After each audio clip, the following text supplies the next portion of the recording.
Good afternoon, everyone. I am Vikyat, and I welcome all of you to this one-day webinar on the role of artificial intelligence and its application, sponsored by IETE. I would like to kickstart this session by an invocation song. I call Miss Kushi from 4th Sem B to render the song.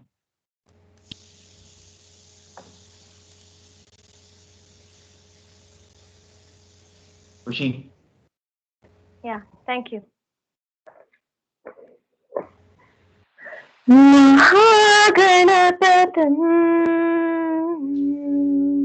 महागणपतिं मनसा स्मरामि महागणपतिं मनसा स्मरामि महागणपतिं मनसा स्मरामि महागणपतिं मनसा स्मरामि वसिष्ठवामदेवादिवन्दितमहागणपतिं मनसा स्मरामि वसिष्ठवामदेवादिवन्दितमहागणपतिं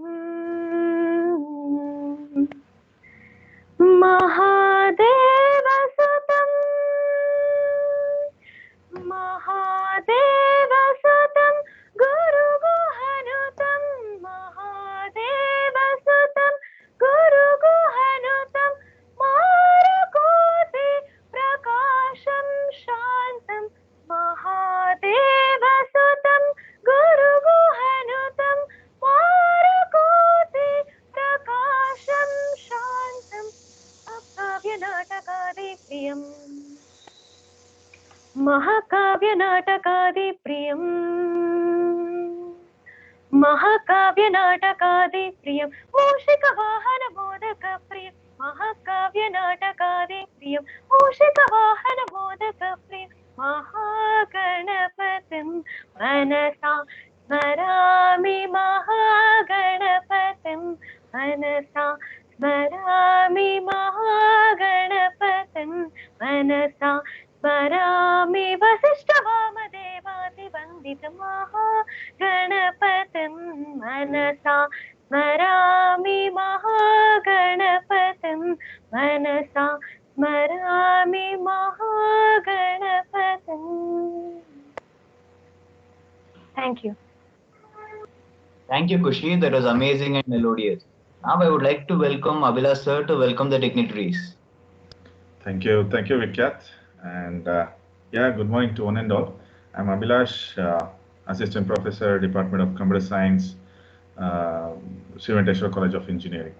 And I welcome you all for one-day webinar on role on artificial intelligence and its applications, organized by Department of Computer Science and Engineering, and it is IETE sponsored. So first thing, I'd like to welcome our resource person, Mr. Rakesh Gattapur. Welcome, Mr. Rakesh. Thank you very much. Yeah, Rakesh is software engineer, National Foundation for Educational Research, UK. I welcome you. And I also welcome Chief Patron, Sri V. Muniappa, Chairman, SVCEI, Patron, Dr. Shashidhar Muniappa, CED, SVCEI. And I also welcome Chairperson, Dr. Nageshwar Gupta M, Principal, Sri Venkateshwara College of Engineering. And I also welcome our conveyor, Dr. C Lingareddy, sir. Welcome to you, sir. Yeah, thank you. Head of the Department of Computer Science Engineering Department. So I also welcome all the student coordinators who have worked with us in making this event. And I also welcome all the event coordinators, Dr. Nirmala, Mr. Prakash, Mrs. Divya, Mrs. Archana, Mr. Sumangala, Mr. Lokesh, Mrs. Nandini, Ms. Rakshitha, and Ms. Veda for making this event. I hope it will be a grand success. So I welcome you all. And I also welcome all the students who are participating here, who are very enthusiastic to take part in this event and to get few information regarding the webinar. So I welcome you all the faculty friends and all the other colleagues also. Thank you. Thank you, Vikyat. Thank you, Abhilash sir. Now I request Dr. Lingareddy sir, HOD CSE, to speak a few words on what this program is about. Okay. So, good afternoon. Actually, the respected principal, Dr. Nageshwar Gupta, is having meeting. He couldn't come. He couldn't join this webinar. Okay. So, respected principal and today's resource person, Mr. Rakesh, and faculty members, and my dear students, second year students. It's my privilege and honor to be a part of this IETE sponsored one-day webinar on role of artificial intelligence and its application. So we initiated this webinar. The main intention of this webinar is to create awareness among artificial intelligence, what actually it is. So what are the importance of artificial intelligence, and then what are the application of artificial intelligence, where we can use this artificial intelligence. The application job opportunities of AI and research also, where the research, the innovation using this AI. So for second year students, we thought we'll create some awareness among this artificial intelligence and its application. We invited our resource person from UK, Mr. Rakesh. So first of all, I'm very thankful to him because accepting our invitation and agreed to deliver the talk on artificial intelligence. I'm thankful to you, sir, on behalf of CS and on behalf of Sri Venkateshwara College of Engineering. I'm also grateful to our Honorable Chairman and our CED, Honorable CED, Dr. Shashidhar Muniappa, and our beloved principal for their kind support and encouragement to do these type of webinars. And also I'm thankful to IETE. They sponsored this event, and also thankful to our organizers and the participants. Okay, so thank you. But I hope this event will ignite your mind towards AI, artificial intelligence. Thank you very much. Over to Abhi. Yeah, we can. Yeah, we can. We can't. Thank you, sir. Now I would like to call Ms. Kushi to read out the brief CV of our today's resource person, that is Mr. Rakesh Gattapur. Thank you, Vikyat. Good afternoon, everyone. I extend a warm welcome to all for this session. Myself, Kushi S, profoundly delighted to take an opportunity to introduce our resource persons for the day, Rakesh Gattapur, sir. We welcome you, sir. Rakesh Gattapur, sir, is a software engineer with more than 4 years of experience. He usually works in the research and development of web and AI products. He is an open source supporter and a novice contributor. He is keen on introducing AI capabilities to the field of education. In the future, he would like to research human behavior in internet anonymity.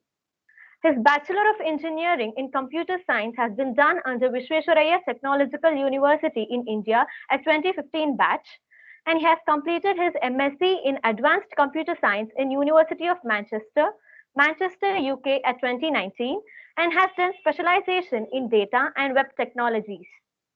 Evaluation of the feasibility of having a chatbot in place of human career advisor is his thesis.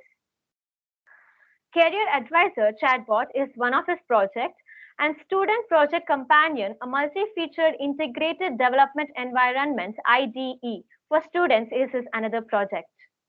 He has been worked as a software engineer in National Foundation of Educational Research and as a software engineer in NTT Data in Bangalore, India, and also as a freelance web developer. He has special skills in the web and mobile development in .NET Core Microservices, JavaScript SPA, and Cloud Microsoft Azure, Docker, and Kubernetes. He is also well versed in artificial intelligence as conversational agents in Microsoft Bot Framework, Azure Cognitive Services, NPL, MSLUIS, and expert in machine learning, Python, TensorFlow, and computer vision, OpenCV. Apart from work, defense, aviation, and space are a few of his other fields of interest. We are really thankful to him for taking the time out of his personal busy schedule to attend the session, and we hope that the students are able to seek a little guidance and imbibe something from his thoughts. Thank you. Thank you, Kushi. Now we would all like to hear a few words by Mr. Rakesh Gattapur, sir. Thank you very much. Greetings, everyone. And thanks for kind introduction and for inviting me for this session. And first things first, probably you can just call me Rakesh. That would be very fine with me. So yeah, that would be great. And today I'd like you to walk you through the role of AI and its applications. And as students of computer science, you could make a significant contribution to the field of AI and make a career out of it. And AI is one of the most sought after skills in these days in the industry. And by saying that, I would really hope this you find this session very interesting and also helpful to make a career or probably find jobs or whatever your ambitions are with AI. And thank you again. Thank you for kind introduction again. Thank you, sir. It's time to hand over the session to our resource person. I would like to thank all the dignitaries, all the HODs, and the faculty for your kind presence for the inaugural function. I would like to hand over the session to Rakesh Gattapur, sir. I welcome you, sir, to take over the session. Thank you. Thank you very much. Let's get started with it.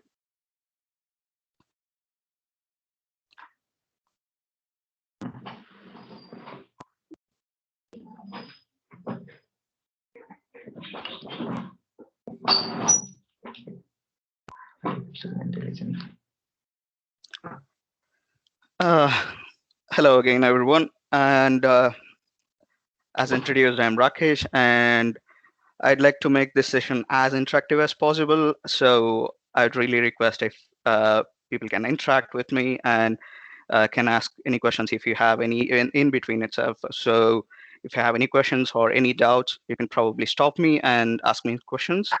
And a special mention that this is my first technical session ever. So if I make any mistakes, please do excuse me.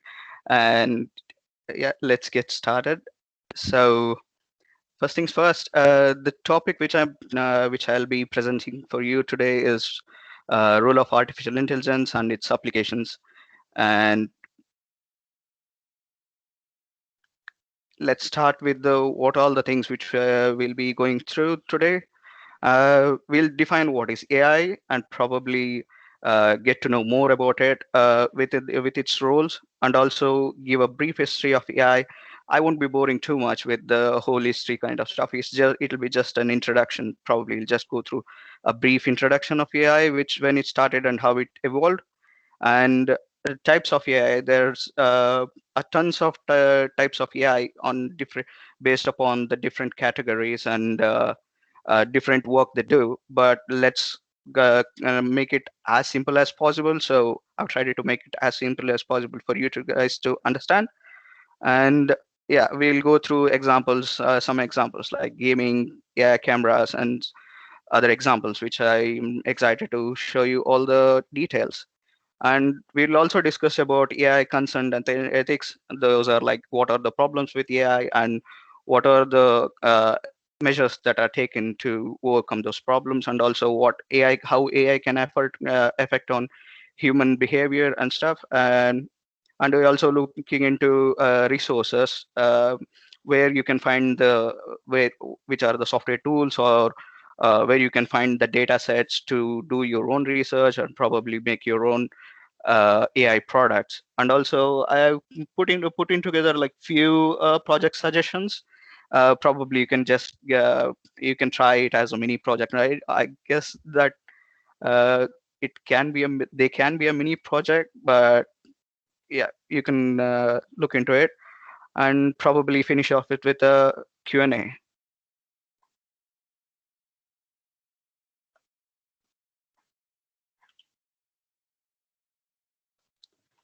So first question is, what is an artificial intelligence? So a complex one, which is given by John McCarthy.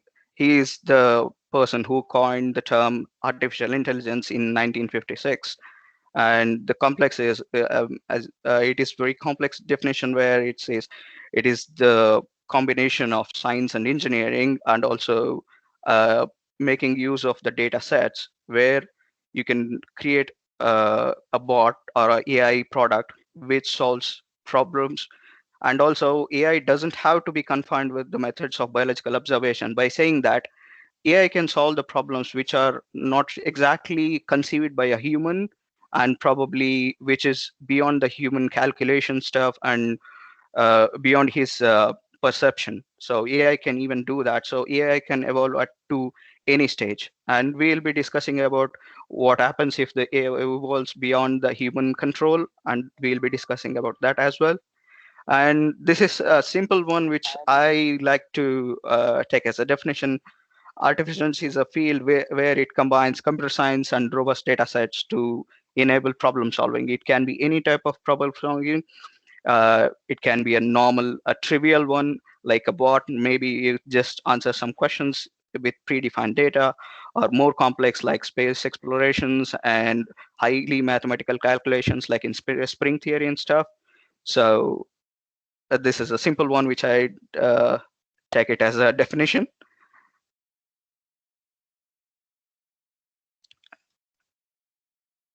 And also I've included, if it is required, I've included some links within the slides, which I can probably share after the session. So where you can find the resources, and also where you can get more information about all the details. And so as you might have been thinking, why should we need AI and what are the uses of it? So let's get started with that. And let's take probably one or two examples, like why you anyone if anyone can come up with some example why where they want to use AI. That would be interesting.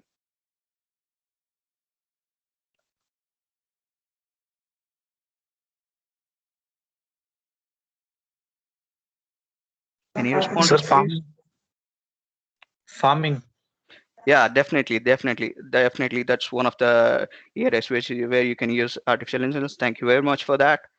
And yeah, so there are examples where I'd get more deep into this. And yeah, let's look into some of the usefulness, like solving complex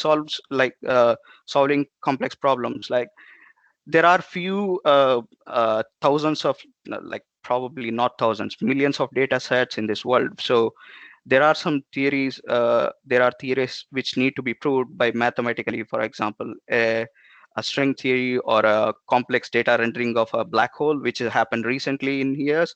So it requires a lot of mathematical power, and also which are calculations are beyond the human capability. So AI can use the patterns matching, and also gather all the data within the data sets which is provided by it, and also compare with the previous history and how the things have been done before, and how they have identified the objects or anything in the space. So they can use that data, AI can use that data and predict and solve the complex problems. And the next thing is make better decisions. Like for in terms of healthcare, we'll just go through each example and also what it can do within that sector. So in making better decisions in healthcare, for example, for doctors, uh, for to knowing the previous history of the patient, and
Hello. Yes, Hello. Rakesh, it is audible now. It is audible now, Rakesh. All right. All right. So where was I? Sorry, I think I didn't know when I stopped. When I stopped the mute, I pressed the mute. You So muted you muted it. okay. So where was I last? Sorry. Sir, Make better decisions. Healthcare Yeah. Yeah. All right. can Sorry. correct. Thank you. Please continue. Thank you for that. Um, so let's get on with it. And the third probably is there. Third is one understanding our environment. So for weather predictions, the weather prediction mapping can be done using AI. So for predicting the weather, so based upon the previous data and what all the data about the distance from the sun, and also what are the ocean data about ocean currents, how it is moving. So based on that, weather prediction can be done. So it is a complex problem which can be solved using AI. And many weather providing apps, like you might be seeing the weather prediction details on your mobile. So all the data, all the APIs and whatever the software, they tend to make use of AI to predict the weather. And yeah, that's one of the way of understanding our environment. There are multiple other scenarios where you can use the AI within our environment, like finding out which place is better for a species. So for living, let's say for reptiles, it's better to live in a most in more tropical lands. So, and also predicting what exactly the human would require if they move to an extraterrestrial planet, probably. So that makes us understand more about our environment, and also predict what we might we need in the future as well. And also with all the things coming up with global warming and stuff, so AI can play a really critical role in that as well. And fourth point I'd like to make is like make life easier or probably hard. So it depends on the perspective. So for making life easier, let's take you are a customer and you want instant answers for your queries. So you don't have to wait. You can just log into a website and start asking questions to a bot. So you will be getting responses from it instantly, without you don't have to go through all the procedures of making a call, waiting for long delays of phone dial, and then talking to the customer. You'd never know will it answer your questions or not. So that's one of the good things about AI. It can make your life easier. So in your perspective, in customer perspective, it will be easier. But in perspective of the person, people who were working in customer support region sector, for example, their jobs are getting replaced with AI. That can be hard for them, and also that would make them to that would push them to change their careers, and also that would make a life a little bit harder. So that's the reason why I mentioned it can be harder, and also it uh, depends on the perspective.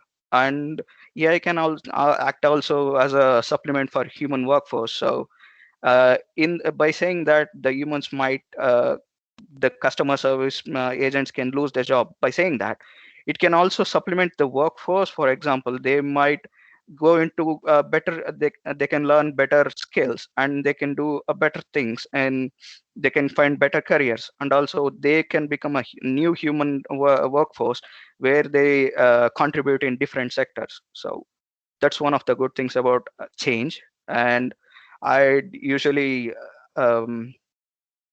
this is something which is told by one of the persons I know. It's like, we as being a software engineers, and probably in the future software engineers, we have to evolve as a human as well. We have to evolve, and we shouldn't be like dinosaurs, so that our species doesn't get extinct. So we should evolve every day and to learn. I'd support learning every day and try to be um, as updated as possible within the technologies and stuff. So that's one of the things you guys could definitely make use of. And Yeah, AI can also be, this is one of the favorite parts for everyone, like in entertainment. As you can see, many people are doing Instagram reels these days, and they are using different kinds of filters, and also for generating some excellent visual effects and everything. AI can be used in doing those things, for like finding what exactly the object within the frame, and add more data to it, color color blending, like smoothing of the AI effects. And also, if you even when you see any um, scientific sci-fi movie, for example, let's say Avengers, if you make the CGI, even if you make it 2x, 0.2x slower as well, it renders in a crisp way. For making that, even a human cannot go through each and single frame to come up with a picture perfect image. So that's the reason why we can make use of AI. We can teach AI to filter all, make those all minute changes and make it more perfect. So that's one of the um reasons where AI and it can be used. And a better understanding of customer requirements, as I mentioned previously. So with all these bots and robots coming up, so you can understand, you can market well. And also you might be saying, if you search for something in Google, that exact product will be shown in advertisements in Facebook or Instagram, whatever the other platforms you would be seeing, you can see the same advertisement being shown. So that's like understanding customers requirement. And that's kind of a bad, I wouldn't say it's a bad thing, it's one of the side effects of it. It's like it can annoy people, like why I am seeing this again and again. That's one of the way of understanding the customer requirements. So by persuading the user or a customer to buy something, that's the one of the way to pursue them. So you keep on showing them all the data, which keep on showing them what they are looking for, and finally at some point they might buy it. So that's one of the one of the uses of AI. In the same way here, as it related to making life easier. So this has two parts. It is making life easier for the marketing professionals and also the selling companies, but it is making life a bit hectic to all the users who are going through all the ads and stuff. So that's one of the one of the side effects of AI. And still, it is still evolving, and with all the changes coming in, I hope we can better control all the algorithms, and probably with the data management, user data management, we can better control with what exactly we can see and stuff. With we can see the ads and whatever we want to see. And the next thing is for to evolve. To evolve means, for example, humanity has been evolving from the since of the beginning of the time. So the next stage is to evolve into a civilization where there are in a next stage civilization is making use of all human capability to come up with the things which make life easier. And also you might be thinking in future that in like maybe in 100 years ago, it was predicting that there will be flying cars and stuff. But currently we are no near to flying cars, and we are still in a kind of traveling through air and stuff air. However, the startups are working towards it. So AI can help you evolve in such a way that which hasn't been unprecedentedly, which hasn't been happened previously. So with AI, currently humans have a very good capability to come up with better solutions and uh, better designs and better products in the future. So to evolve as a human, you could make use of AI. So that's one of the these are only some of the your users or role of AI. There are many others, and if anyone can as a person pointed out, it can be used in agriculture, it can be used space like exploration. As it comes under understanding our environment, like what is the weather, based upon the weather patterns, what are the things crops you can grow with agriculture, and what is how much water does the soil require. So this way you can use AI to predict the requirements for your farming and also for cropping as well.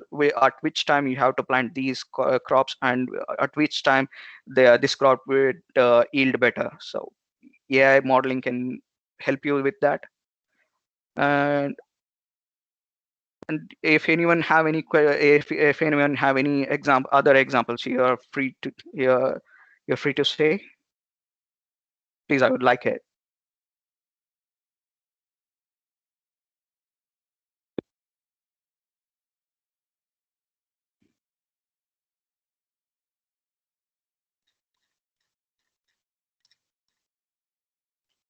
Okay, I guess there are no takers. That's fine. That should be fine. Let's move on with it.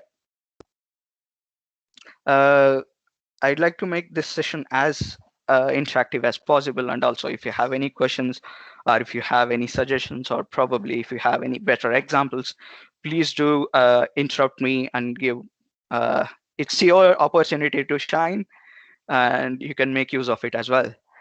And as I've mentioned before, we'll be going through a brief history of AI. So AI has a pretty much a very old history than we usually think. So it has been taken from it has been present since the Greece, ancient Greece, and there are some ideas by Aristotle where he came up with a reasoning system where it used syllogistic logic, where it gives about reasoning why this is happening. For example, if something happens, why it is happening. He gave a logical reasoning. So if this happens, this would happen. So this is something which would be predicting. And also, yeah, you can see in AI being mentioned in all the mythologies as well. So can anyone mention any mythology within mythology, or maybe within any religious scripts where probably AI, related to AI can be mentioned? Does can anyone give an example, please?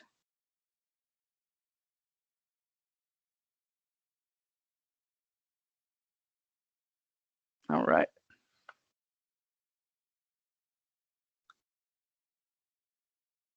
I guess even I don't know that. So I was just asking you guys. So there are a lot of things are available in mythology, but we cannot say that as a artificial intelligence itself. Many all right. things happen.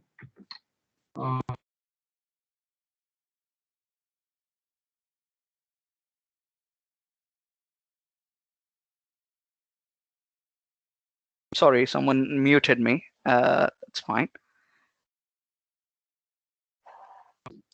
Thank you for the response. Yeah, even I don't know what to call AI within the mythology. So I was just asking you guys for if anyone have any information about that.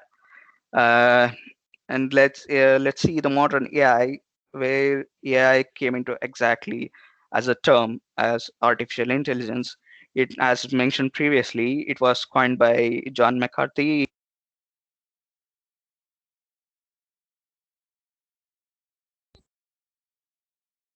Sorry, I keep on getting unmuted. Are you guys able to hear me now? Yes, your audio is clear. No issue. Carry on, sir. All right, thank you.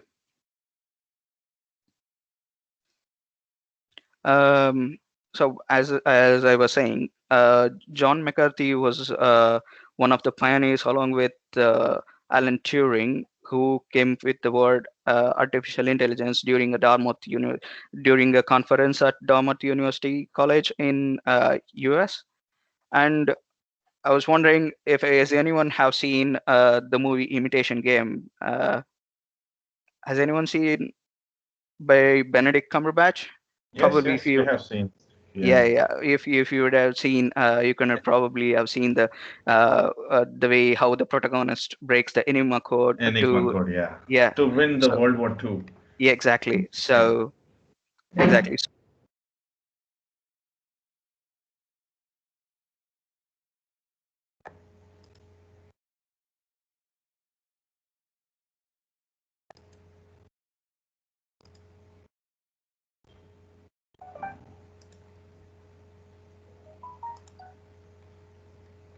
Okay, there is a small disturbance, I guess. Someone just remove me from the. Okay, I'll change the settings now. Sorry for the Uh, inconvenience, Mr. Rakesh.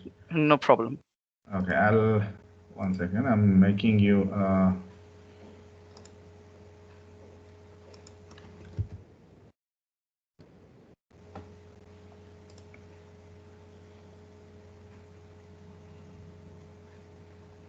Okay. So can you present now, Rakesh? Yeah, definitely. Okay. Yeah.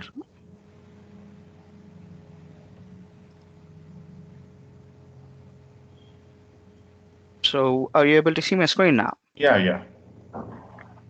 Right. So, by making use of whatever the information, whatever the experience he got during creating that machine, as you can see, it has mentioned it can be a movie, and it has probably they might have glorified few things. I would definitely suggest you watch the movie. It is really entertaining and also exciting movie. So that's where he got the idea of things where if a machine can think. So then he started to then he wrote a paper called Computing Machinery and Intelligence. This is one of the first papers, scientific papers related to AI was ever written, and it had a huge impact on the field of AI. And also he came up with a test called Turing test, where it is for determining if it determines if it is a if it is a if a system is an actual user or a AI. So it involves three entities. One is an observer, one is a user, and one is the person who will be asking the questions, and the system or a person who will be answering it. So the judge or the observer will be determining based upon the conversation between the user and the system. He will be determining whether the system is a AI or a human. So this test was relevant at that time, but currently the relevancy now is being questioned, and also that might change as well in current scenario with all with the AI getting so much better and evolving so fastly. So your Turing test makes a less sense now as it did in 1950s. And as in 1980s, in mid 1980s and during 1980s, that's where neural network became widely used backpropagation algorithm. So to define backpropagation is like uh, coming up with a solution which is more relevant to the input data set based upon predicting the output. So how it goes is, let me just share my screen if possible.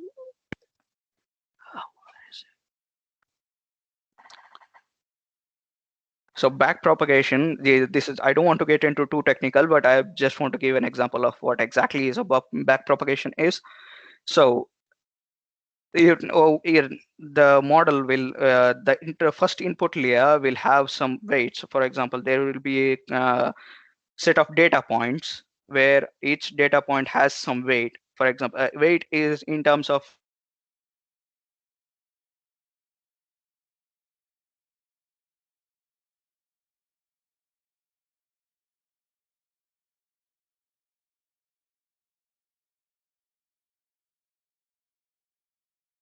Once again, has got disconnected. This first person has disconnected. yeah. Are you able to hear me now? Yeah, we can hear you. So thank you. I don't know, for some reason I get I get kicked out of this meeting. I'm really sorry about that. Yeah, as I was explaining, this is something technical. Probably if you want to concentrate on this, or I can probably move on. So I'll just give a simple overview. The input layers will the input data set will have some weights on each data set, and each data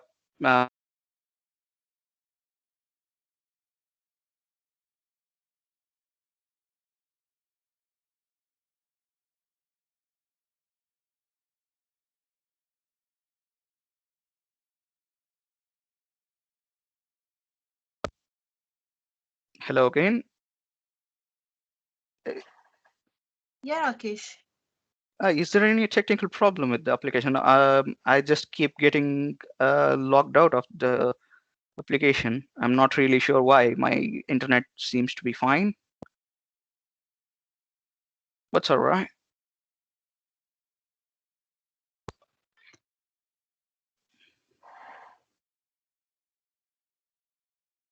Okay. Hopefully I don't get removed from the meeting next time.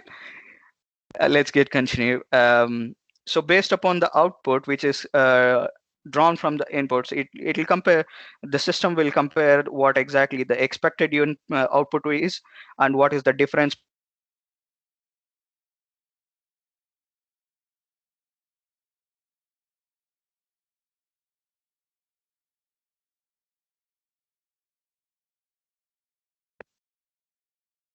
Hello. Yeah, Rakesh, I'm just looking into the controls here. I think someone is actually removing you from the session. Okay. I'm just onto it. So this is the information to all students. Kindly see to that the things which you do will be on the background. It will be visible here. Once we get to know, scenario will not be good. So kindly let the speaker speak. Yeah, this is my humble request, and I know this is my first session and stuff. And if you guys are not really interested, I would really appreciate if not disturb to being a disturbance to others. I would really request you to restrain from making some necessary modifications. So this is my humble request. Hope you wouldn't mind it. And if you have any, please, any questions, or if you have any concerns with the presentation, or maybe my way of speaking, or maybe if you are too bored, please do say, and probably I'd really be happy to answer you. So please refrain from making some mistakes, please. Thank you.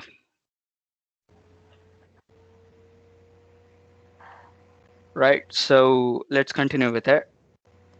As I was saying, it will calculate the difference between the expected output and also the desired output, desired output and the actual output. So based upon this, the algorithm will back propagate and change the weights on the input data sets, data points. It will change the weights, and it will try to make as much as possible changes possible to make the output as close to um, the expected output. So this is this is back propagation in an overview.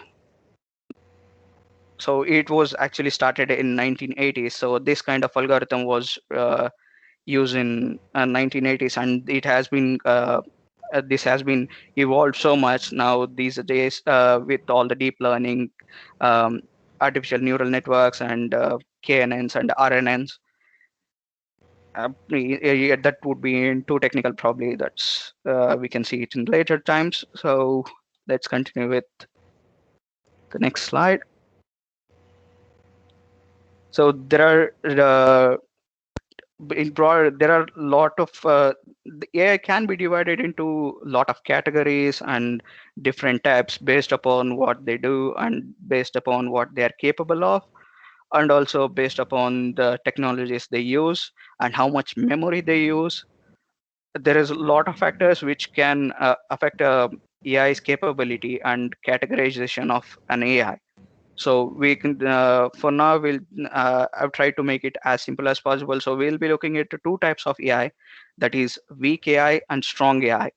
Weak AI is a narrow AI where it is trained to perform specific tasks. It cannot perform tasks which are beyond human capability, but it can do some predictive tasks based upon the inputs, whatever the user gives the input. So based upon the inputs, it can perform specific tasks. For example, you can see Google Assistant or Apple Siri. You give an input in a natural language, So this is where NLP also comes in. So if you get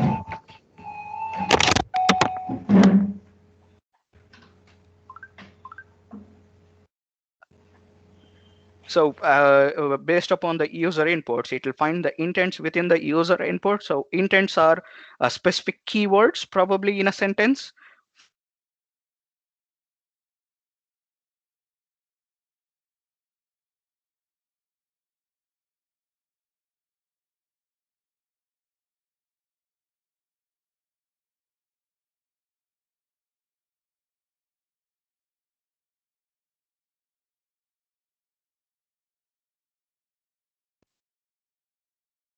Hello again. Yeah, Rakesh. Sorry, I Yeah. was I was removed again. Sorry. And again, this is my sincere request. If anyone, please, if not interested, please speak up. It's fine if you can message me directly. That's fine. You don't have to. You don't have to show yourself. Probably you can just message me and say, "Hey, dude, this is not proper one, and probably I'm not liking it." We can just move on with it. So please restrain from disturbing the session. Thank you very much, and I'd really hope this doesn't happen again.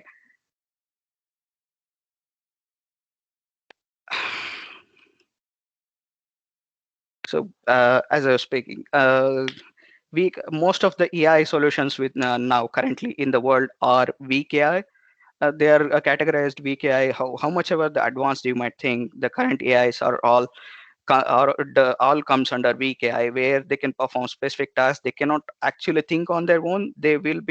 Uh, they cannot come up with some solution on their own. They can just perform a predictive task based on the previous data. They can do some repeated tasks.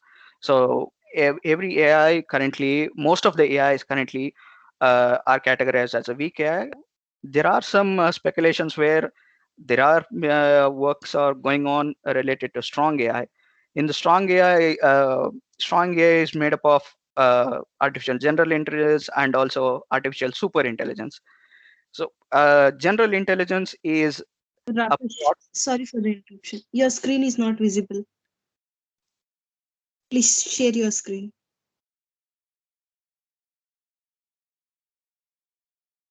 yep. So strong AI is made up of artificial general intelligence and super intelligence. So general intelligence concerned with where a bot or a AI system which has capabilities that is equal to humans, where it can think and probably act like a human. And the super intelligence is, as it mentioned in this, as it mentioned in the word super, it's like it's beyond the human capability. Maybe this is where we are entering the sci-fi genre of the movies, like Terminator, or maybe probably if you guys can give an example, or maybe Ultron. So if you are a fan of Avengers, so if anyone does anyone have any other examples of strong AI? Probably it can be science fiction or anything. Autumn film. Exactly. Yeah, that's a great example. And also iRobot, and where it surpasses the bot surpasses the capability of a human, where it can't be controlled, or which thinks on its own and makes its own decisions, and based upon the cognitive biases, it will decide on what to do. And yeah, that's a whole another topic which we'll probably be seeing in the next slides. Many of us don't exactly know. Everyone is fascinated with the buzzword artificial intelligence, and exactly what exactly is AI in a nutshell. This diagram gives more than required information, where many of us don't know exactly what is capable of, and many of us in the internet memes as well, you might be seeing, what is AI is and what exactly AI is. In the meme you could see if else, if else, if else, if else. So that exactly not an AI. So yeah, it contains a lot of layers, and also I'd say lot of techniques and lot of technologies involving to coming up together to form a AI product. So it starts with a basic machine languages. So where that language informs the machine to perform such specific tasks, and then makes it. If you drill down the nutshell, the first thing you could see is artificial intelligence. It is based on machine learning. Based on machine learning, all the other AI concepts such as computer vision, natural language processing, or voice recognition, these all the things which come up with these all contains machine learning. And machine learning contains there are different types of machine learning. One is supervised learning, unsupervised learning, and reinforcement learning. So supervised learning is a machine where it learns based upon by monitoring of the user. So user will know will be feeding the data which is required by the machine. So the user or the person who creates a machine learning model will be responsible for learning of that model. So it will be supervised, and it can be limited by what it can do. And unsupervised learning is a machine learning where it uses that data which can be collected anywhere within the web. So unsupervised, it can learn on its own. So for example, let's say Ultron was one of the example in Avengers. Ultron was one of the examples of unsupervised learning. So when he comes into life, he goes through all the internet things, and he reads all the possible the history of Avengers or whatever the disasters happened in the world, and he comes up with his own idea. That's unsupervised learning. So nobody is feeding the data. So here data will be accessed by the machine itself, and it comes up with a solution or a logic based upon the data sets which it finds. So this is one of the things with unsupervised learning. And reinforcement learning is based upon the previous no, this is machine where it learns based upon the previous experience which it has had, and previous for example, let's say a bot which learns based upon the conversation it has with the user. For example, let's say if you start asking some questions, weird questions to a bot, it keeps giving you weird answers, and it can evolve on it.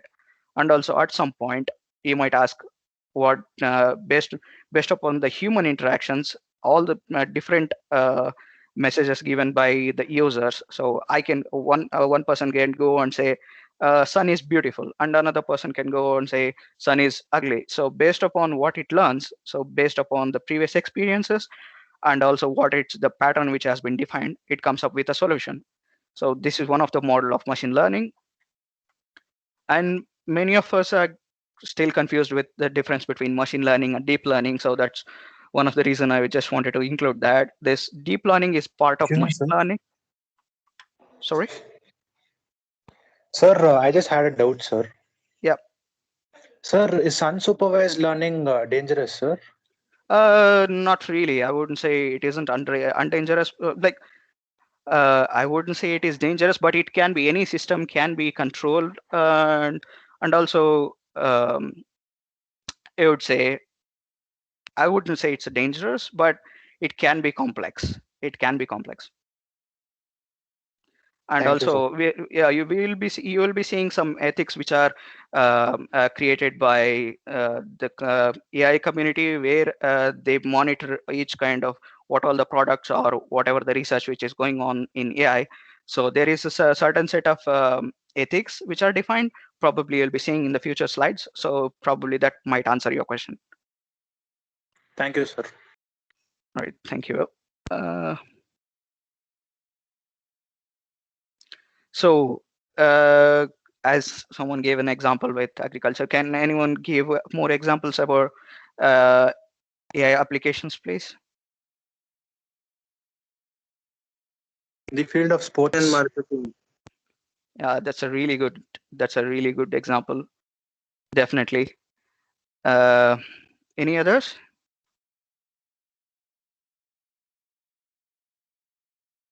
Marketing, games. Exactly. Recognition. Thank you for good answers, and let's go,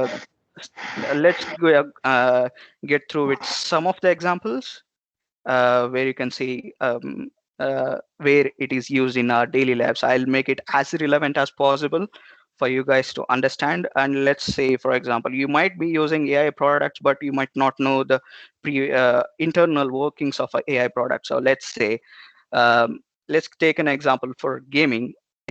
In gaming, you can see non-player bots or characters, for example, based upon, I'm not really, this is a declaration which I want to make, is that I do not really support or recommend playing video games instead of studying. But by saying that, I wouldn't say that's bad, but yeah, this is one of the things I wouldn't recommend. So for example, many of you might have played PUBG. I guess unfortunately, I haven't played it ever before. So probably I can give it a try sometime. You can see, let's make it more relatable.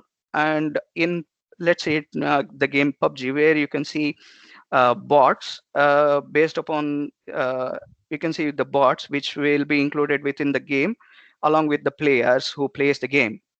And the number of bots, this might be interesting for you guys, is like based upon what criteria does the game decide to place a bot, or how many bots to include, and how advanced the bot can be. So this is the one of the basic system of how the AI your system is used within creating a bots or whatever the complexity of it. So it take use of the previous interaction of the gamer, or maybe collection of gamers. If it collects all the data. As you can see, whenever you install a software or a game, you'll be agreeing to sharing some data, like analytical data or whatever the data within your account or your experiences within the game. So you will be providing anonymous data to the companies, where they make use of this data to come up with better solutions. So it will take consideration of all these parameters. There are other parameters as well. These are the main parameters where it makes use of the previous interaction of the user, of the gamer, and the number of players within the team. If the number is too less, it will create more bots. And based upon the location, so for location is physical location of a player. For example, if you are playing from India, the users might be much more in quantity, so the bots will be less. So if you make probably, I wouldn't recommend this, but probably if you make use of many VPNs and stuff to play and to get into a country where the user number of players are very less, the bots will be more. So that's where the location acts as one of the reasons of number of bots. And the player level, it depends on the player level, like are they expert or a newbie or a total pro. So based upon the player level, the bots they come across, the complexity increases, and also the count increases. Same related to the player actions, you can see somewhat, for example, if you land in some place and you want to move to a specific location, based upon you, since you're going in that location, based upon your actions, that way you're moving, the way you're playing, based upon that, it will place the bot specific and strategically where it can counter you. So this is one of the examples of where AI makes use of all the data to come up with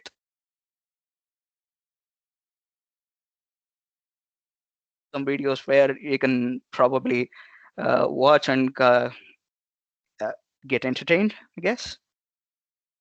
Does anyone have any questions related to gaming? And sorry, not gaming, I'd say AI in gaming.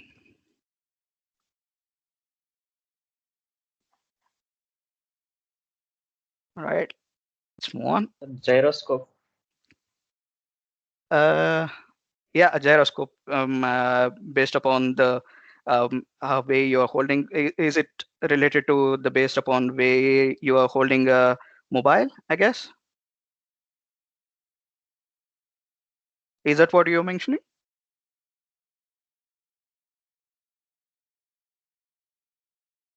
Okay, I guess we lost him there. Does gyroscope work on AI, sir? Gyroscope actually, it works on not really on AI. It is combination of multiple technologies like There will be an internal gyroscope where within your physical gyroscope, they are being replaced with the digital ones, which they connected to. Since you will be connected to internet, it can make use of the GPS, and based upon and also it is combination of multiple technologies. That is the angle of your holding. Yeah, basically gyroscope doesn't use. Basically gyroscope isn't necessarily required to use AI. So yeah.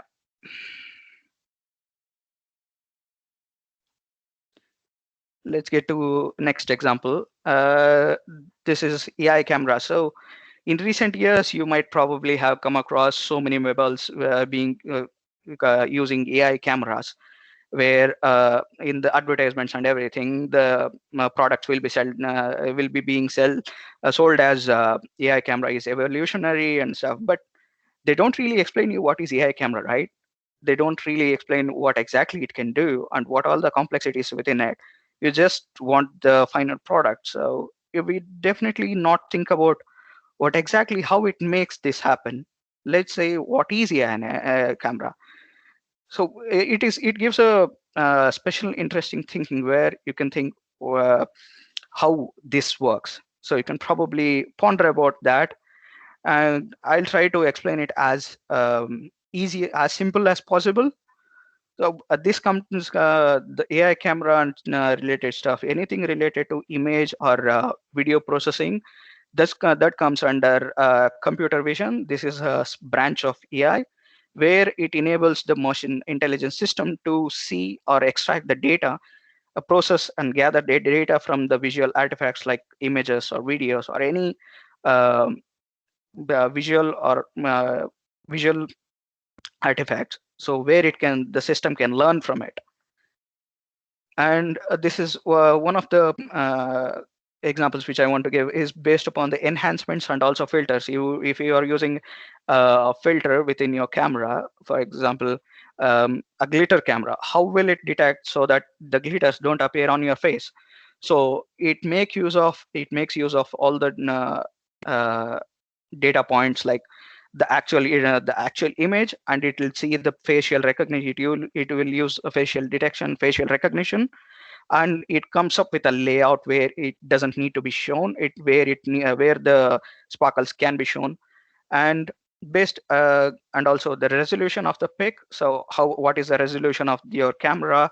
Based on that, how many sparkles can be shown based on that, and also the background which you are in. For example, if you are in a green background, let's say it would be hard to display some of the let's say based upon your background, it will be difficult to see some kinds of effects. You might probably have observed it.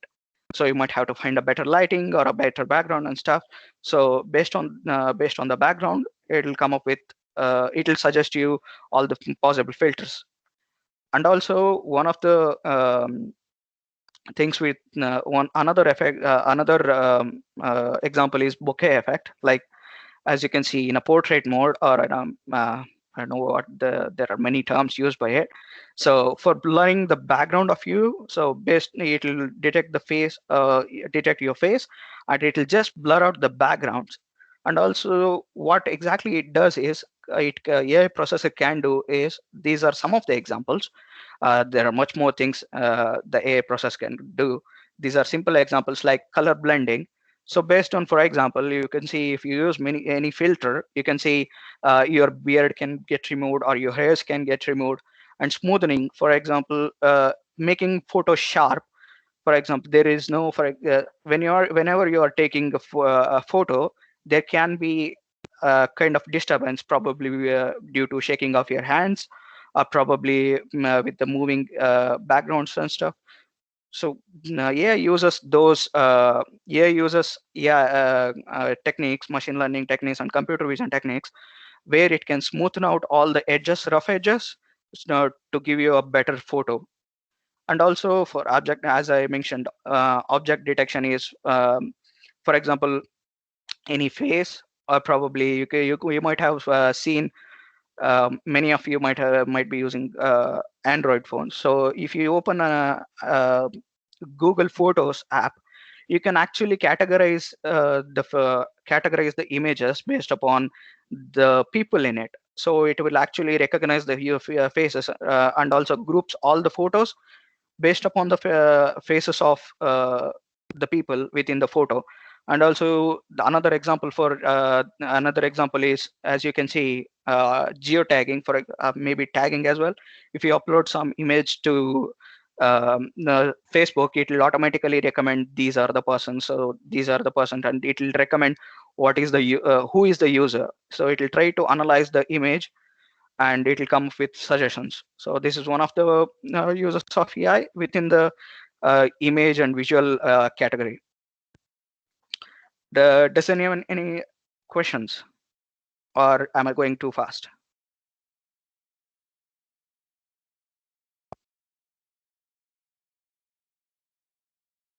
Sir, excuse me, sir. Yeah. Sir, isn't it bokeh effect can be achieved by using different lenses? And if there is no any proper use of lens, then we can use of AI. Exactly. That's a really good point. And I would say lenses, the different types of lenses actually gives kind of a supplement. AI can be as a supplement for those lenses. Of course, as you mentioned, everything this can be done achieved by the lenses as well. However, for rendering that, we can make use of AI so that whatever the disturbance which or clutters which you come up with in a lens can be smoothened out or maybe enhanced with AI. So as you mentioned, it's a really good point. Okay, let's get to the next point, next example. Or does anyone have any more questions? So how about the heat sensor mechanism, sir? You mean within a visual spectrum? Yes, sir. Yeah, it actually requires a kind of special equipment where, for example, based upon the body temperature, it uses special devices or probably components. Sorry? Thermal cams. Yes, exactly. So it uses special devices coming up with based. It will detect the heat signature of a particular object. So that's how it can be used. And also, I don't. I think AI might be used in it, but currently uh, in practice, I don't think AI would be used there. So probably I might be wrong, but you can obviously look into it. And traditionally, I don't think it will be more of a physical components rather than a software. So as the other student mentioned, so thermal cameras can be used in that scenario.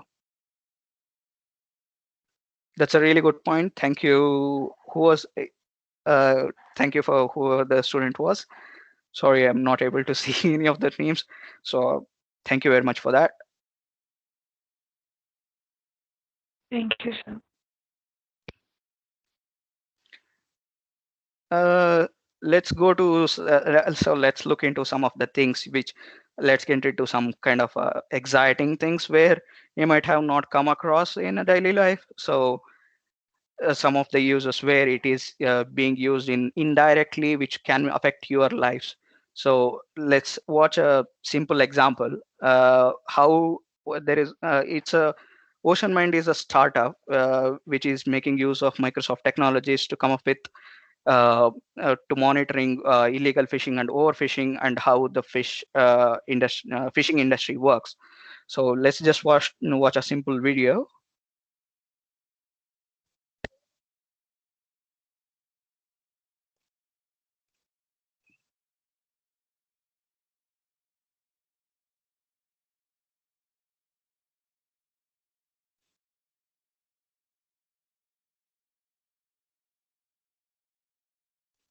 Are you able to hear the audio as well? Sorry. No, Rakesh. No, sir. It is not audible. All right, let me just, I'm not really sure. Does anyone know how to? Sir? Yeah. Sir, when you are presenting a screen, you have to share the screen with audio. There will be an option called sharing the screen with you. All right, let me just see that. Yeah, Rakesh. Yeah, I'll help you out here. You have a share button, right? Yeah, I do have a share button, and Okay. this is my this is my first time I'm using Teams. No problem. No problem. My team uses different a different one. When you hit a share button on the right top, you have include computer sound. You just need to enable that. Share. Include computer sound.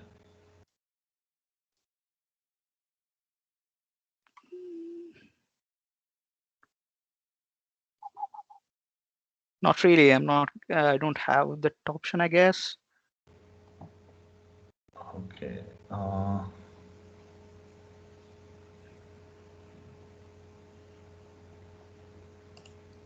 When you click on the share button on the top, you have share content. Beside that, you have include computer sound. You just need to enable that. Just a sec. Open share tray. So that's the one which I have example.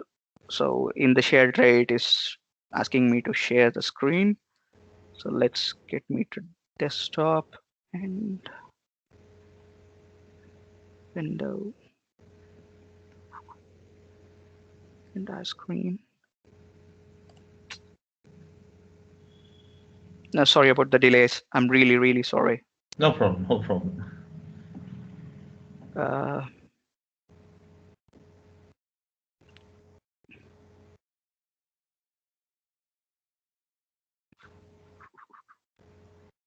Show call details and this.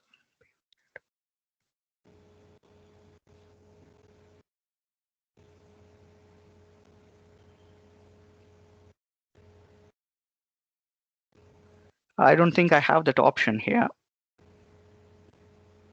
Okay.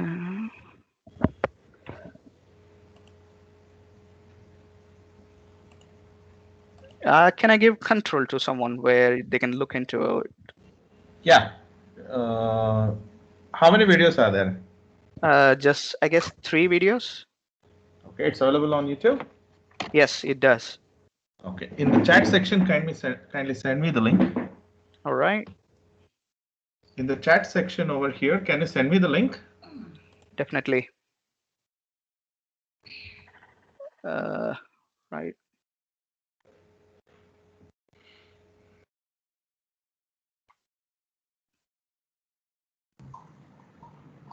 Abhilash? Yes, sir. So conclude remarks.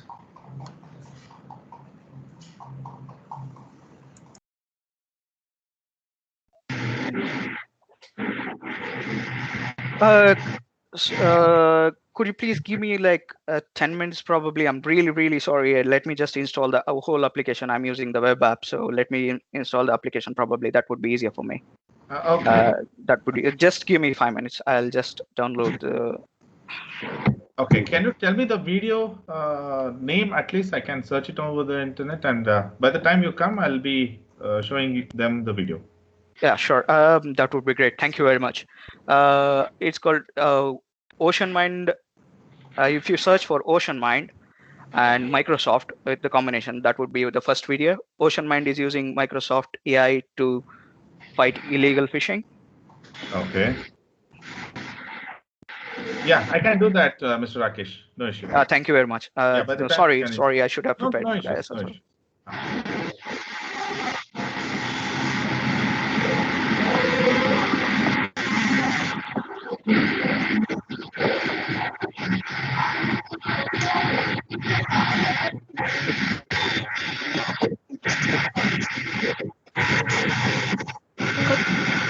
Percent oceans, we want it to be sustainable. Illegal fisheries is a great threat. It's having an impact in our oceans and in our economy and in our environment.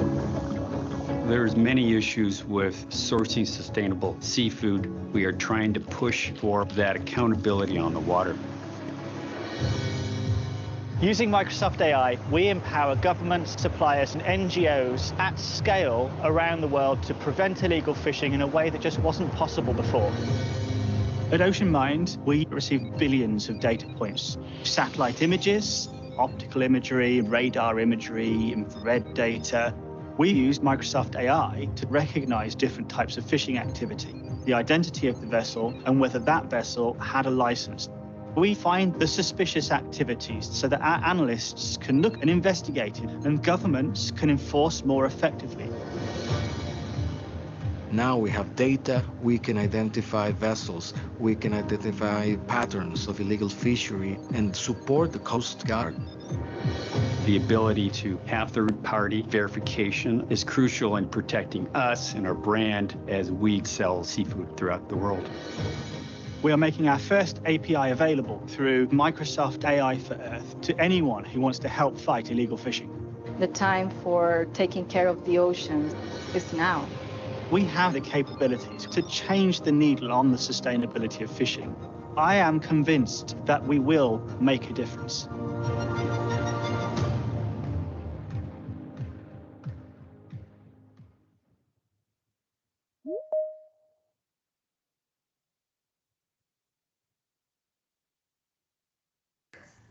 Abhi sir? Oh, of course, as we move to this intelligent cloud Yeah. I think you can show one video, which is artificial intelligence in 10 minutes. Yeah, I'm working on that. Yeah, that and...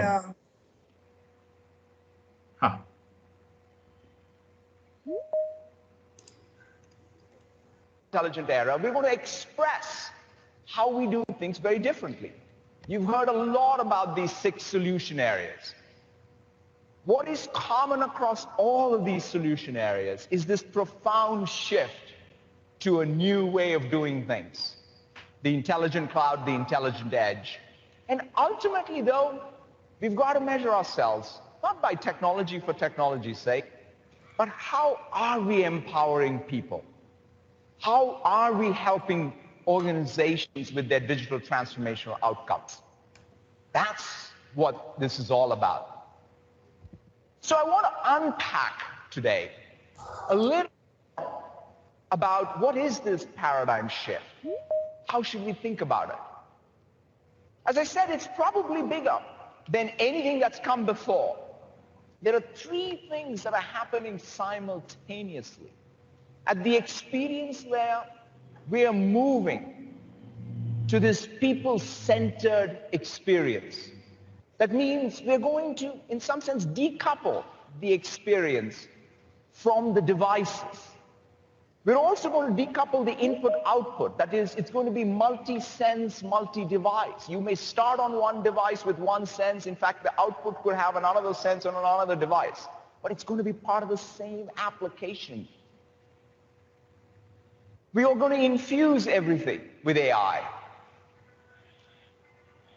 It's going to have perception capability, language capability, and autonomy that's going to be built into the applications going forward. And to power all of this, the one thing that's needed is a ubiquitous, distributed computing fabric. And so I want to get into a little bit of each of these and see even how customers are already using it, how you all are taking advantage of this amazing opportunity to build solutions in the real world. So let's start at the bottom with ubiquitous computing. Now, you know, I was there in the very early days of Azure, and when I see where we are in 2018, it just boggles my mind. The scale of Azure with its 54 data center regions. As you know, for each region, we have multiple data centers. The amount of interconnect cable we have across Azure data centers is enough to go to the moon and back 3 times over. It's crazy. We have that best compliance of any public cloud. We process millions of network transactions. And so the scale is just enormous. And one of the things that we recently did is we decided that, you know what, we want to build a data center and just submerge it in the sea. So Project Natick is essentially a data center, by the way. The most interesting part of this that I love is from start to finish, you can get a data center built in 90 days. That's what I love, which is the speed with which you can start provisioning data centers like you provision virtual machines. And since 80% of the world's population lives around the seacoast, you can now start envisioning a world where you can start bringing compute power close to all the population centers as needed. And by the way, what's most interesting is it's zero emissions, fully self-sufficient. And so we're very, very excited about pushing even what is the conventional wisdom of what is a data center. Now, of course, computing needs will go far beyond the data center. And essentially, wherever there is data, compute will migrate to data. And so we are going and taking Azure to Azure Stack, to Azure IoT Edge, to Azure Sphere. This is that one ubiquitous distributed computing fabric. One programming model that is event-driven. Hello, everyone. So you can write an application. Sorry for the delay. No problem, no problem. Right. I hope you can see the screen now and probably have seen the... Yes. Yes. All right. Yeah, we So, have watched this movie, Rakesh. yeah, so basically, OceanMind is making use of Microsoft AI to come up with a solution where to avoid all the overfishing within this world, and also it allows them to monitor the fishing levels within the ocean. And also this is one of the biggest fishing is one of the biggest market within the world, and also it requires logistics. You can see there are many other uses within the maritime where you can use AI.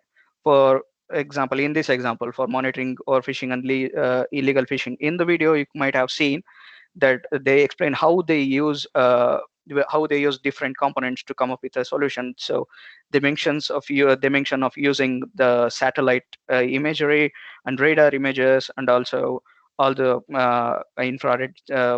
infrared information and stuff. So to come up with a solution.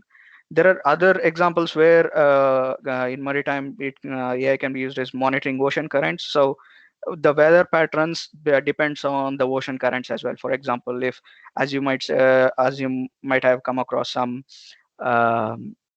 cyclones. So usually cyclones happens due to like the changing pattern of the ocean current. So moving from east to west, or west to east, or whatever the direction. So based upon the wave direction, even the weather changes. So for monitoring that, and the effects that ocean currents has, and what all the effects that affect the ocean currents, everything can be monitored using AI. And also for navigation, someone mentioned about gyroscopes and stuff. So probably that's one of the place where gyroscopes can be used within the navigation. So you can make use of satellite data and the global position system, and suggest the navy or the fishermen to go for navigation. So a better the areas where they can avoid, where there are a lot huge tides, and the weather isn't good, so they can avoid those routes. So AI can be used in such scenario for navigating. And also maintaining biodiversity. This is one of the huge factor which is being picked up by many governments now, is that due to change in the due to global warming and stuff. So many species within the marine species are facing the threat of extinction, because even a slight change in their environment, it can be disastrous for them. So they are trying to monitor all these changes so that they can maintain that there will be no more species which are which will be extinct or maybe endangered. So they will be monitoring the patterns of moving. People are organizations like NGOs are using AI to map the patterns of the movements of, for example, let's take jellyfish. So where their concentration is high and what is the surrounding effects of the surrounding environment, how they can monitor them. So they probably can use some actual components like tracking components where they can track where they can track the groups of these animals and marine animals, and they can make use of AI to look for their patterns, how they move, where they move, and how their patterns might change due to change in the weather patterns. So this is one of the examples of AI. If anyone have any other examples of AI in maritime, that would be great to hear.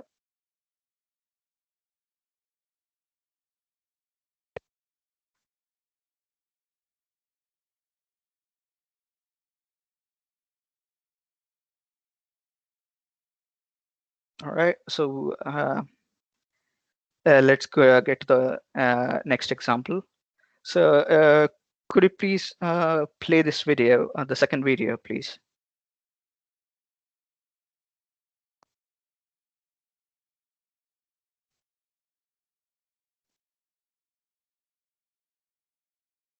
Hello. Yeah, Rakesh. Yeah, could you please play the second video, please? Yeah, 1 second.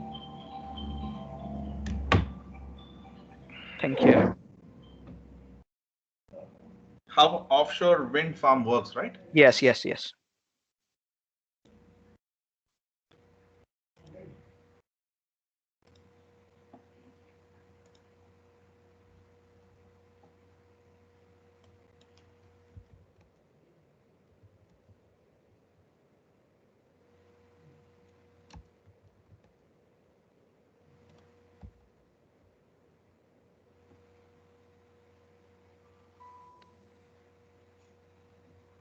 The second one, please.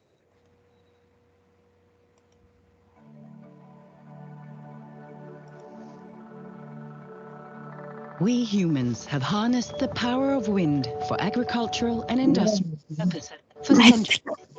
Today, however, wind is used and at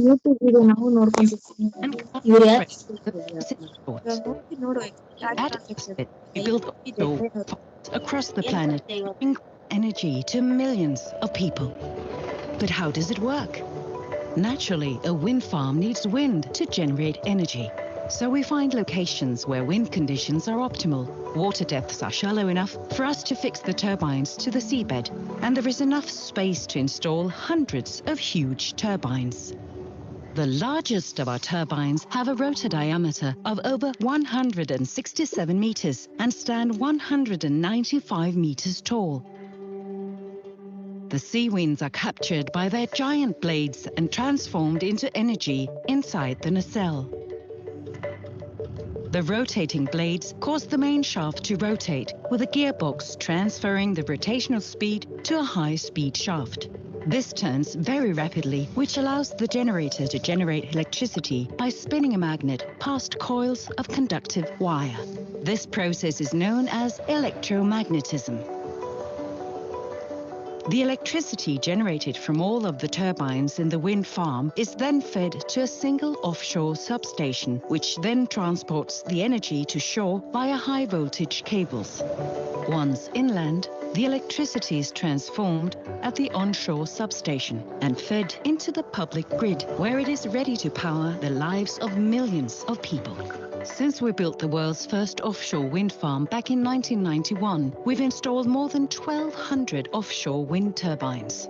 And for every wind farm we build, we're moving one step closer to a world that runs entirely on green energy.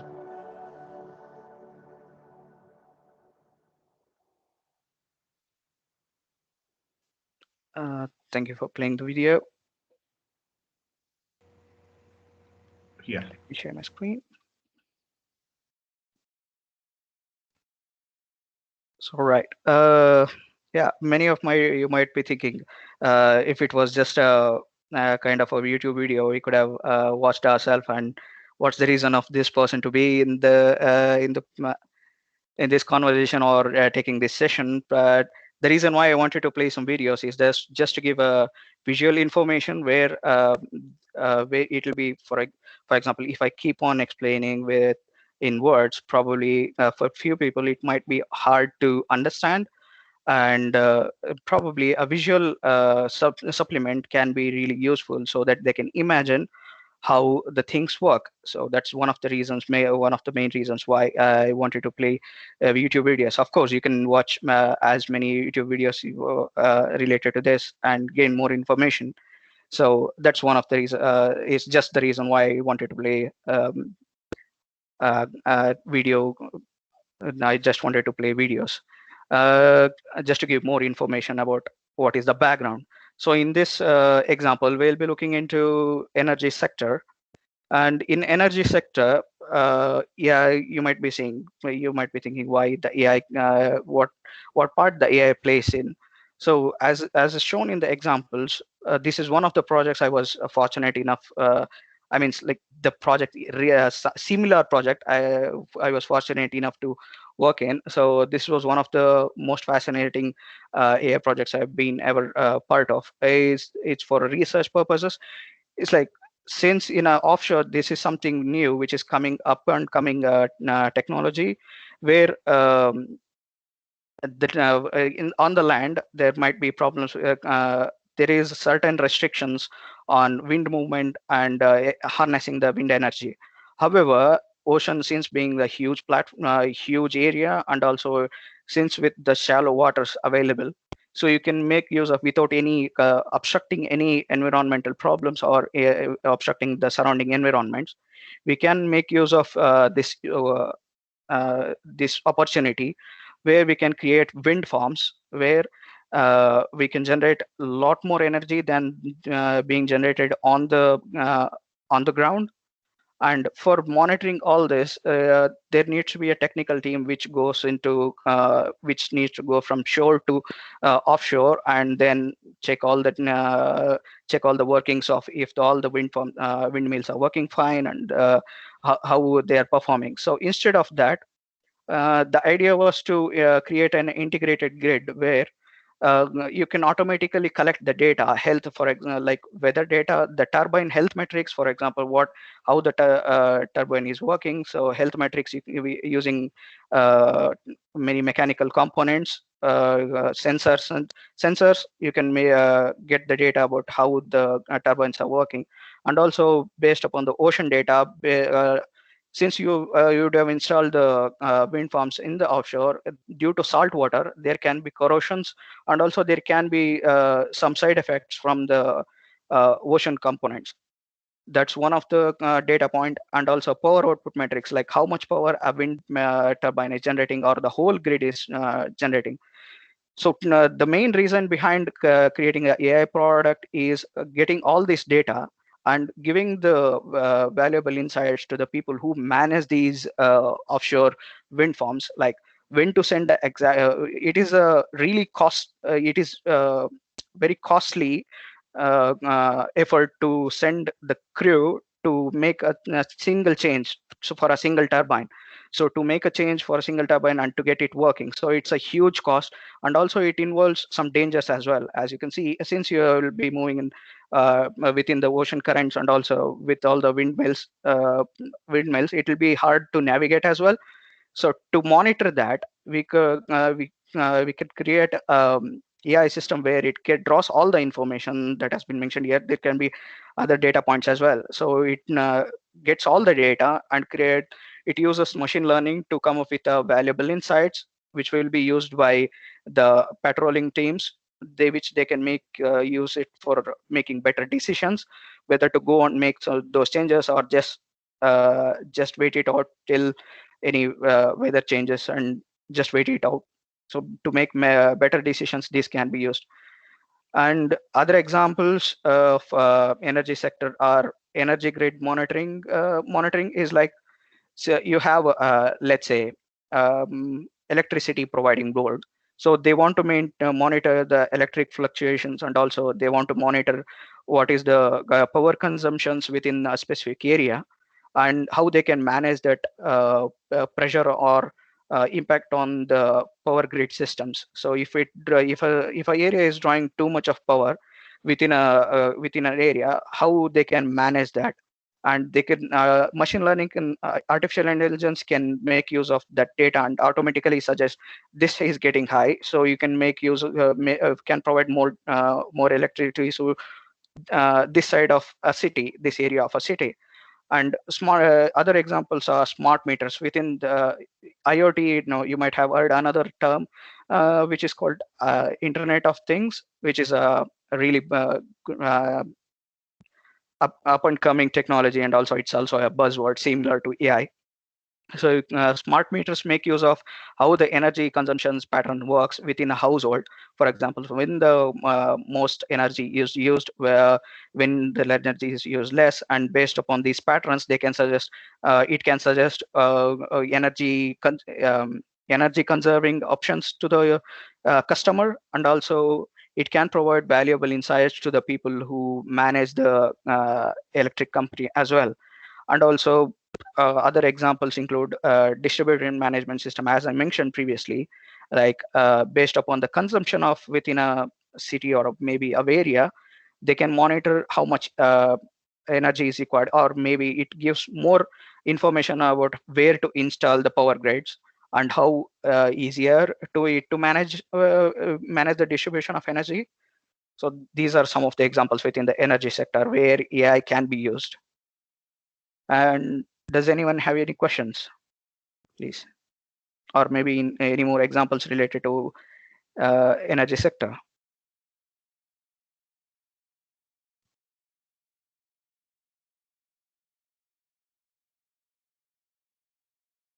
All right.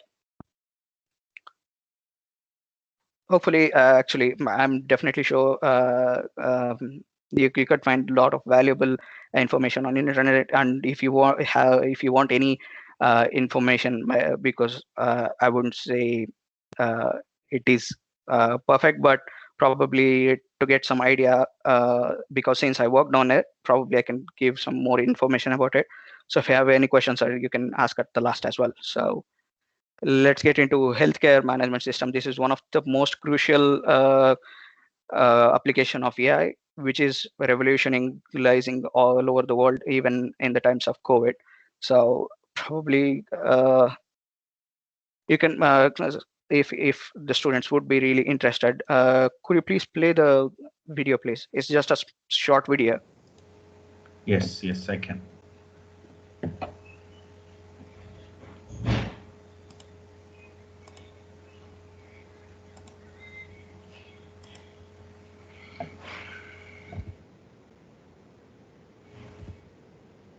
How AI empowering? Healthcare.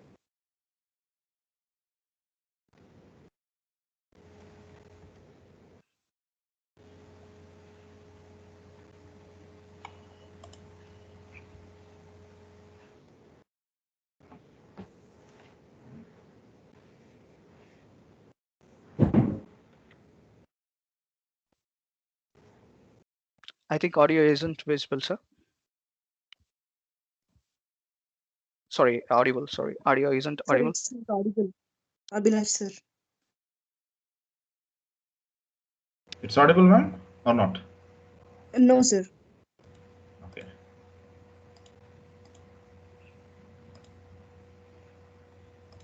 It will impact doctors and nurses and everyone. It's like when internet came along. For most people, AI could sound pretty scary.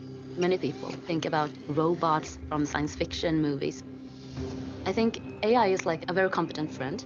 It's already helping medical professionals find different clues that will answer our curious questions. In some ways, it will be like a shock. It will impact doctors and nurses and everyone. It's like when internet came along. It can make such a huge difference for mankind. We have developed a clinical decision support system for stroke prevention that can give the physician a warning when you have a patient at risk of having a stroke. Qualilife is a company that has a digitalized device that can find cardiac diseases. We're developing a system for keeping track of how people are doing in nursing homes or in home care, for example, in their individual homes.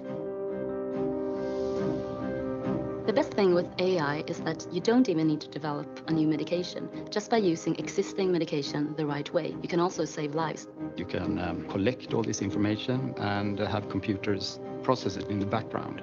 If we use AI for all the data that we now are generating, we can make a huge difference. Even if all the medical professionals in the world will try to keep up with the best knowledge, it's impossible. We need to help each other, and we need to let the machines and data help us as well. AI is not something that is in the distant future, but it's something that is here right now.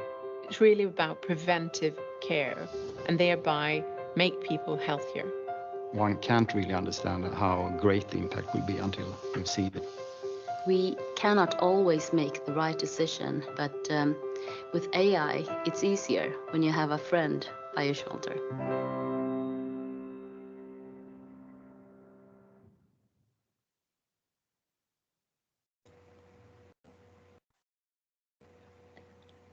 Thank you, sir. Thank you for playing that video. Yeah, thank you, Rakesh. Yeah, I hope that was interesting, and this is one of the huge sectors, probably use of AI in terms of how in terms of human healthcare. So let's just say, sorry, I haven't updated the slides properly. I guess this is yeah, patient's history. So let's not see about this stuff. I'm really sorry about that. That's one of the mistakes I've done. Please ignore. So it can take the history of patient's history and the symptoms and the lifestyle of the patient's history is what exactly they have, what is the history of the patient, how usually they get diseases, and also what type of diseases they have been diagnosed with, and also what kind of medications they have taken previously. As you might have seen, as you might have heard within your family or my family members, like they might be allergic to some chemicals and probably some medication. This information really helps the doctors for by maintaining all this. It is hard to maintain every data on a paper and read through all the data and come up with a medical recommendation for even for the doctors. So however, as in the video they mention at last, it's like it is good to have a friend in AI which really helps them to make decisions on uh, on what exactly actions they have to take on a patient. So the other data points include the lifestyle. So for example, if the person is chain smoker and he's been smoking from past 20 years, how it has been affected if it comes up with a lung cancer. So how it has been affected in previously with other patients, how they were able to cure other patients, and what all the precautions they took to avoid that. So that is one of the data points which AI can take, and also the previous healthcare data set. So this is something which is provided. There are a lot of open data sets within on the internet. One of the data set which is also provided by the WHO, World Health Organization, maintains a repository. I guess there is a link in future slides. So where you can where the AI system can make use of that data to come up with a better solutions.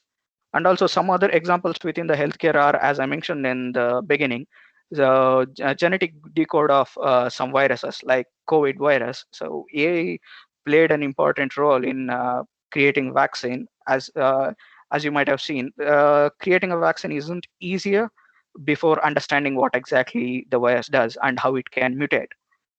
AI allows us to predict what exactly how, based upon the combinations of the genetic code of the virus, it can predict what all the other mutations can come up with. So I guess from some sources it says there can be more than 30 strains of COVID which it can change into. So all these predictions and will help the healthcare system to monitor how the spread of COVID is going on and what all the effects, side effects or symptoms of it, to determine. As you can see, whenever you start, whenever there is a new variant, you can see some or post from the doctor saying these are the symptoms and take care of it. So how do they come to know that these are the symptoms? So AI plays one important role there. So finding out exactly which type of virus is causing which kind of symptoms. So this is where AI being used in healthcare. And does anyone have any examples? Any other examples, please?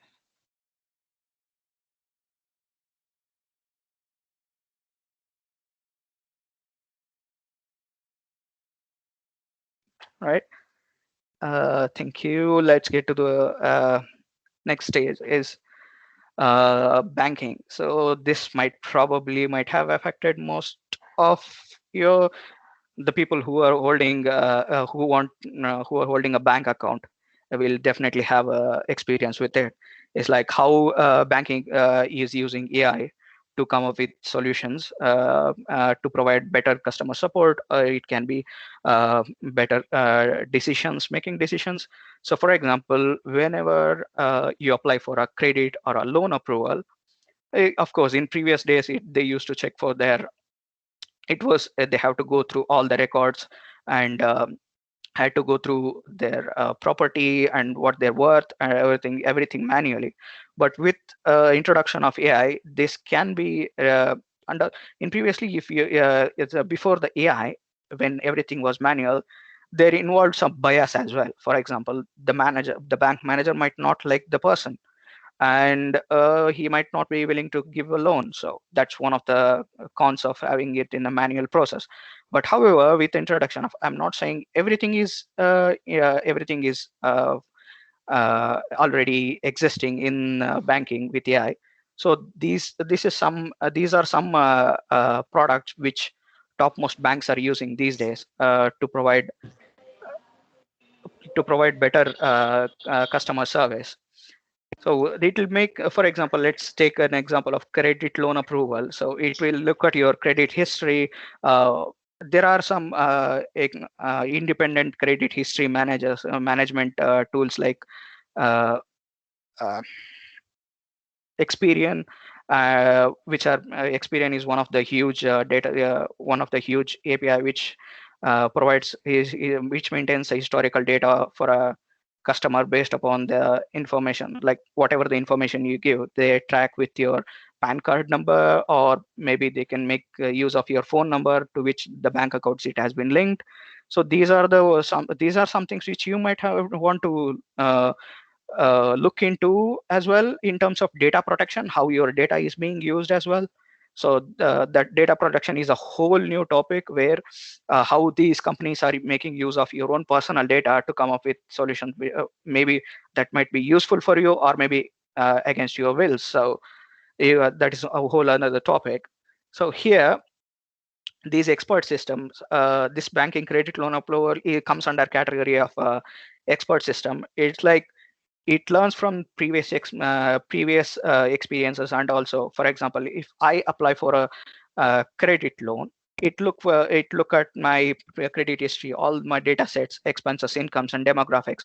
I'll explain each of how these plays and demographics. Based upon this, it will come up with a solution. And if the next person comes in and gives his data, and his data is different, so based upon my data, whatever it will compare the data which provided by me, that is compared with the other person, and based on the difference, it will come up with a different solution. So this is how an expert system learns. So, and also it has a specific logic where it evolves in such a way. This logic is actually same for everyone, and also this makes the decision making as fair as possible. That's what they're trying. That's what the actual goal is, to achieve non-biased services.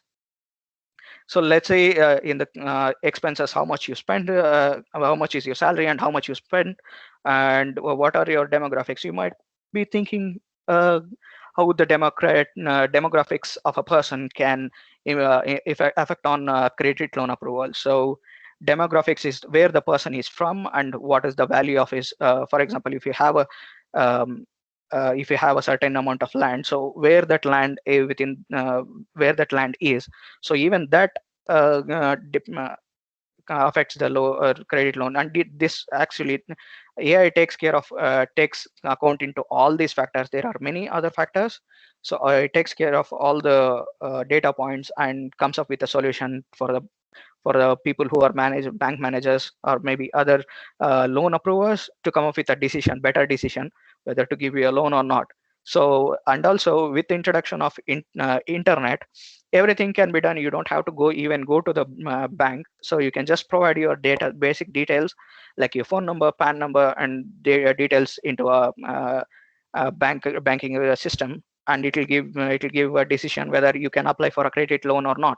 So of course, you will be tricked into some taking some credit cards from some. You will be keep getting the spam mails from different banks. So I'm not really supportive of that. So there's one of the regions where AI can be used. And few other examples of AI being used within the banking sector is customer support bots, where they can as you can see, if you go to any banking which has a bot in there, you can just ask it questions like ask the questions and it will offer you to help to redirect you to a specific resource. For example, if you're looking for a loan application PDF probably to download and fill it, so you can actually ask the chatbot to take you to that page. So that's where bots are being used. And also it is being used in anti-fraud systems.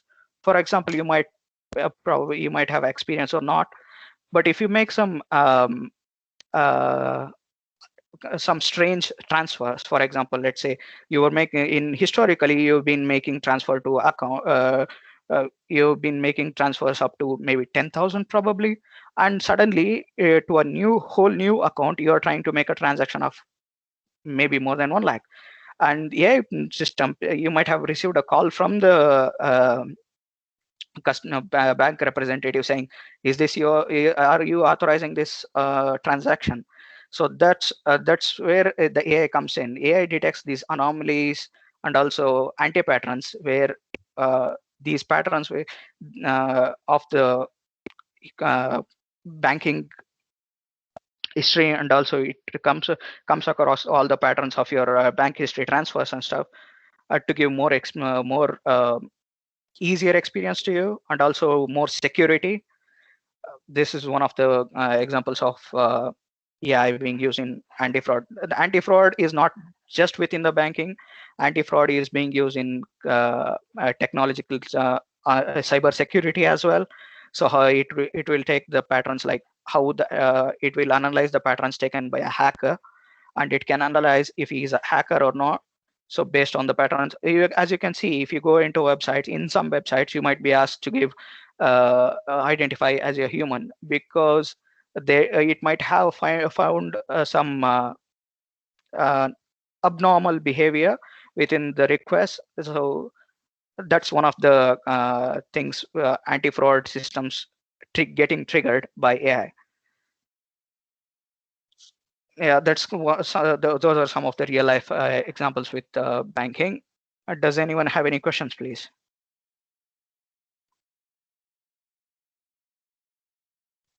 Or maybe more examples?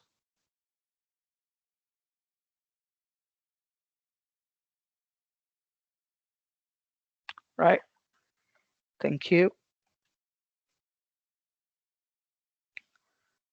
So let's look into other examples where AI can be used. So space research is one of the field AI being used. So examples of AI being used in space research are autonomous rovers. You might have heard about Curiosity rover from United States, NASA, where that rover acts on its own and also of course it receives some instructions from the ground, from the earth. But however, due to the communication gap between the sending and receiving of the commands, probably it needs some instructions which has to give some things which it has to figure out on its own. And also it generates so much data so that it cannot transfer all the data to the back to earth. It has to go through the only required data. It has to filter through the data which has been recognized, only send through the data which is particularly of the interest. So it has to sort through the data. So yeah, it makes use of AI to come up with a data set which is really useful for us, and also clear out the noises and also unwanted data. This is, and the next thing is extraterrestrial object detection. Probably might have come across a news for recently detecting a black hole, and there was a rendering of previously there was some graphical rendering of a black hole, how it can look. So AI can be used in such scenarios where the data is huge, and also the data from the previous data. For example, how to say what is the difference between a of course, this I'm going to technical in here. Probably might have not heard about. You might or might not have heard about these terms like pulsars or quasars. These are the kind of extraterrestrial objects where to differentiate between these two, like for example, say Hubble telescope is looking at cosmos for a long time, and it comes across different objects in the system. How it is going to categorize it? For example, it looks at a star and how to categorize it. So based upon that, a human cannot be present at all the time and go through all the data which is transferred from the telescope to figure out what type of system, what type of star or an object it is. So obviously it will go through some algorithms which make it more human readable, and also it helps the experts to determine. Of course, there will be a human interventions. Humans will go through all the data to determine its correctness, but to filter through all this data, AI being used. And another sector is defense sector, and probably this is one of the most this is one of the first sector to use AI as an application, and also in real-time application. So modern applications of AI in defense are like autonomous drones, where UAVs and UCAVs, where they make use of situational awareness to find out to identify an enemy from a friend, and also to take precautionary methods based upon the. It can also detect the weapon systems. Probably it can detect the different kinds of terrains, and it can also UAVs can also be used to map a geographical location based upon its drones are being drones with sensors are being used to find mineral resources, or maybe or there is a blind spots where the enemy can't see. So UAVs are one of the examples where AI being used. And also if there is any fighter jet enthusiast in the group, so situation awareness for the pilots is absolutely necessary. And as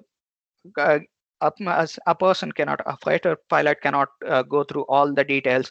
For example, where the radars are, where the enemy locations are, and what are the weapons they have to use and stuff.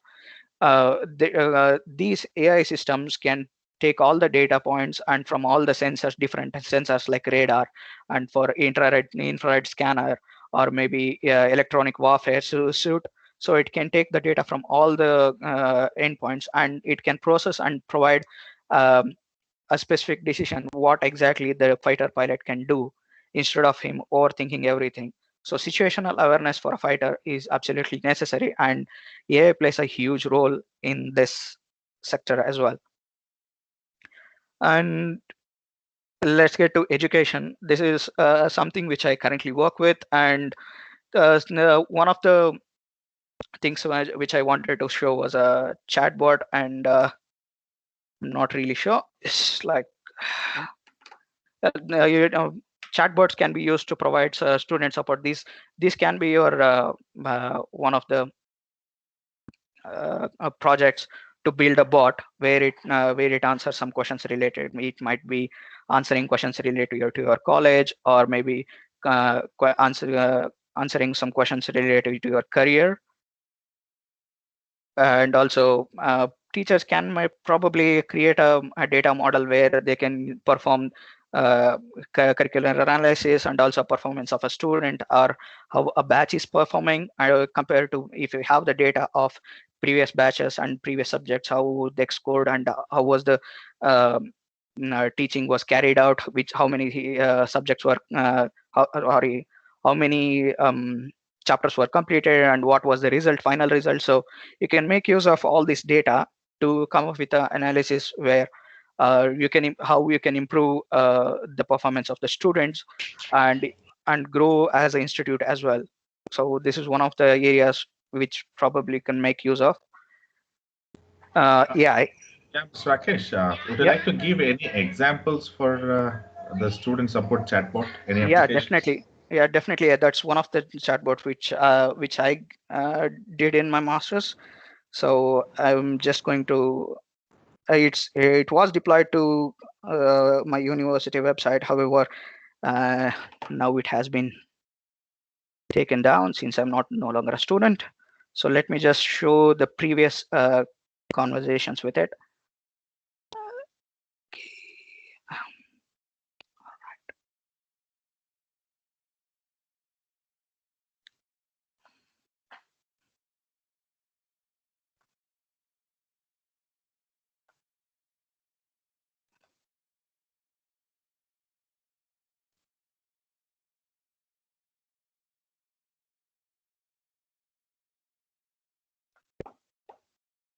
So this is the bot which I are you able to see the screen? Yes, we can see. Yeah. So this is the bot which I designed in my master's. Let's start. So you can ask it the questions related to anything related to your career, or this is the main reason for creating this bot was uh, at the at many universities the number of students is more than the number of career advisors. So the counselors have really limited amount of time. If any student wants to get information about their career or get advices from their career advisors, they have to book an appointment or a meeting with them, and these meeting slots will be really tough to handle, and also they're really hard to find. So to make the life easier for both students and the career advisors, this bot was introduced as a sandwich between those two entities, where this acts as a first point of contact.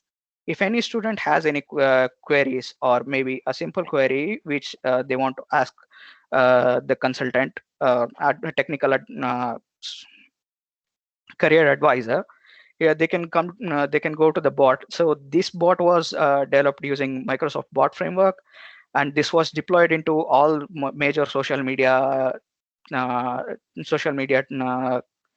apps like WhatsApp. It was deployed to WhatsApp, it was deployed to Telegram, and it was deployed to university website, and also it was deployed to uh, Facebook Messenger as well.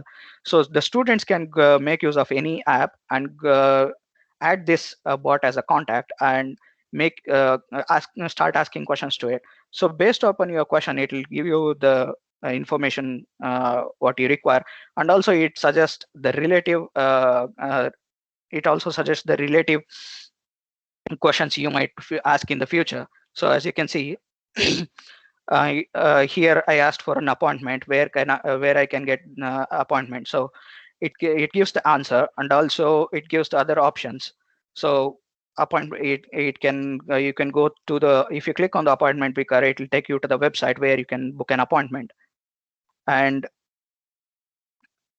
these are the some other questions which they might be looking into, like job not related to, so for example, few people might be concerned that they are not able to find a job that is directly related to degree. So if you if the students select on this options, so automatical suggestions and answers come up.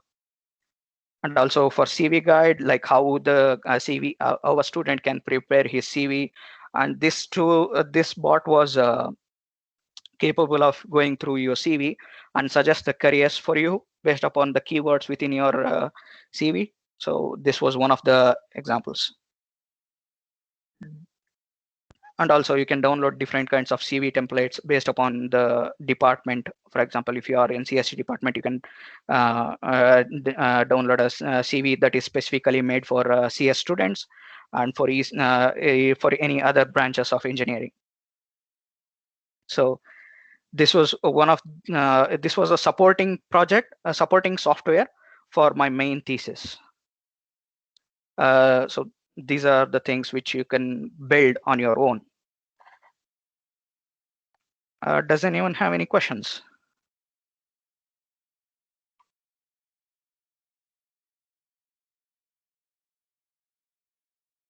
So what else can we do in the aspect of education, sir? Like what kind of projects?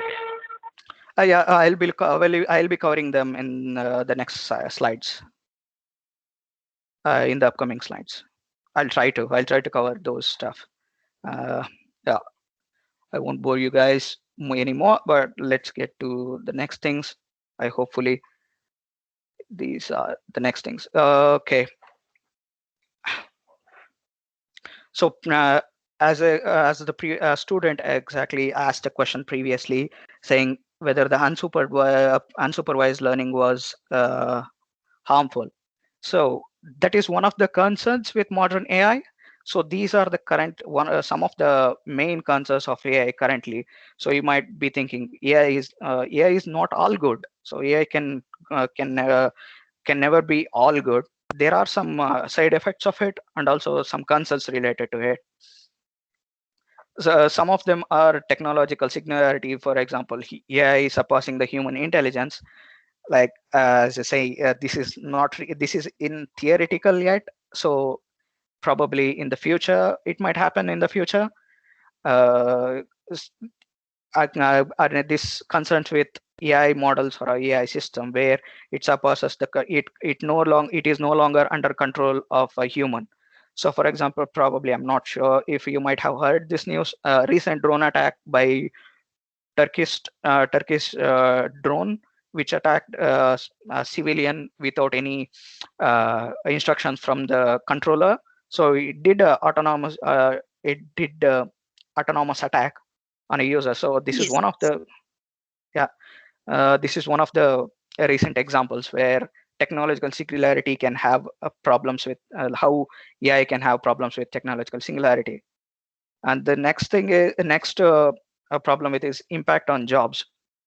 As I said previously, for like customer service agents, there is a chance of there is a scenario where AI can take over manual jobs. Now, latest concern is taking the self-driving cars taking over jobs of many drivers.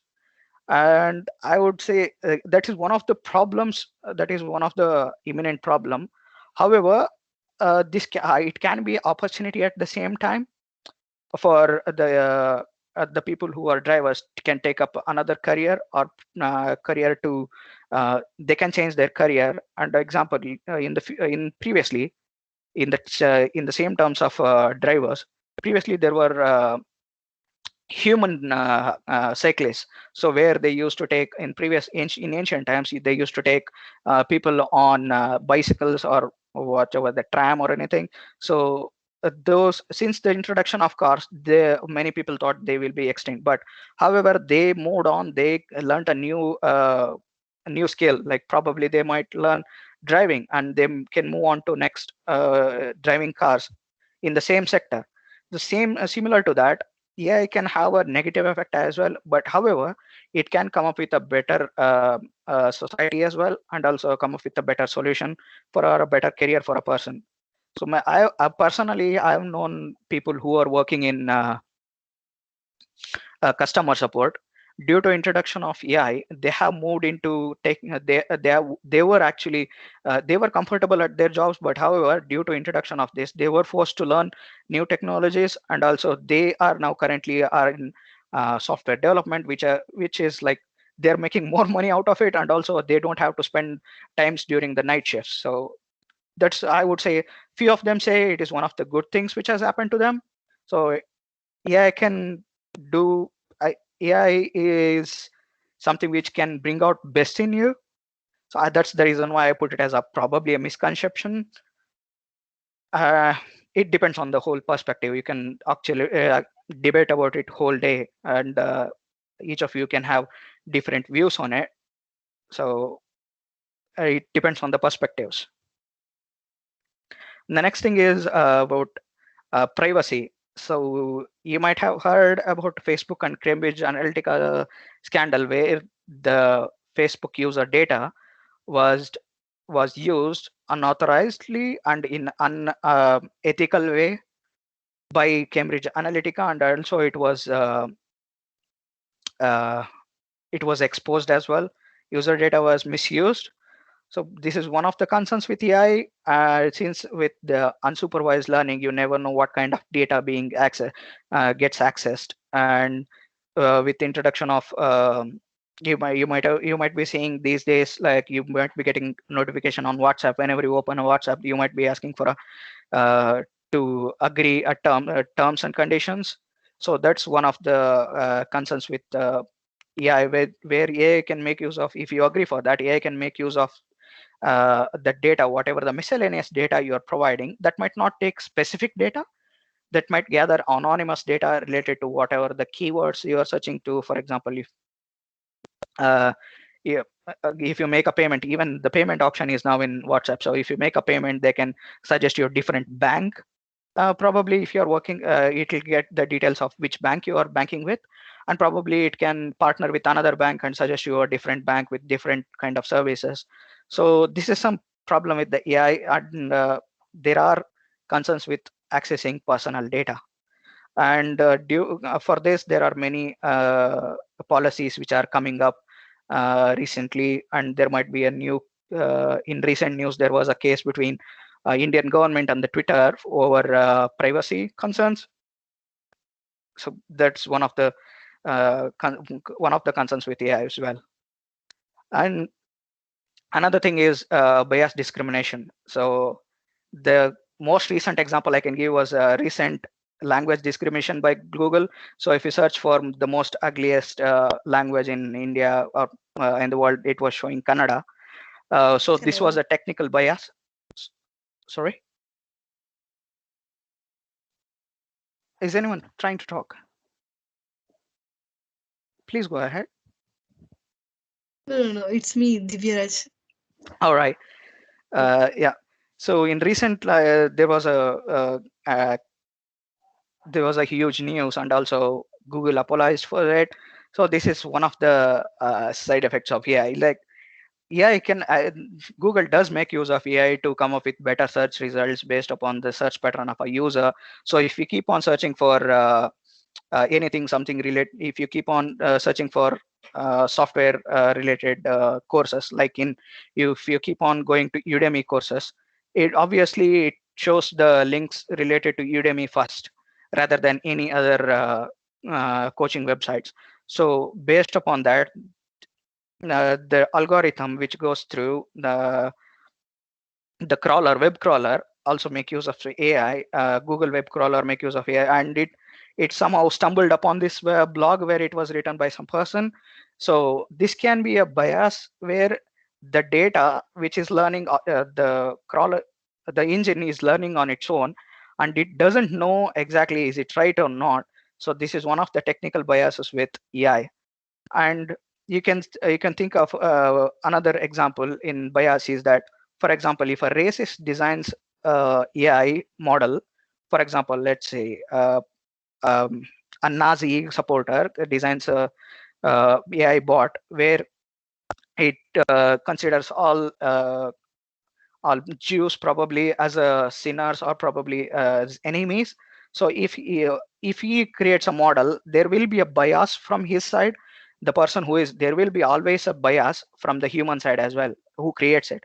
It can be it doesn't need to be a single person, but maybe a group of persons. Like for example, if a company related to education is maybe let's say if a company related to cars is developing a AI model, so they will be inclined to provide create a model which is more biased towards marketing their products, car products and stuff, not exactly which might not the things which are useful for all the users and the users who use other a brand of cars or probably or maybe other tools.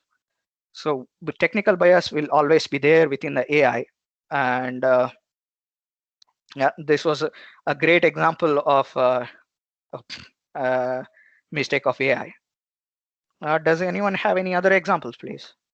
Or maybe have any questions?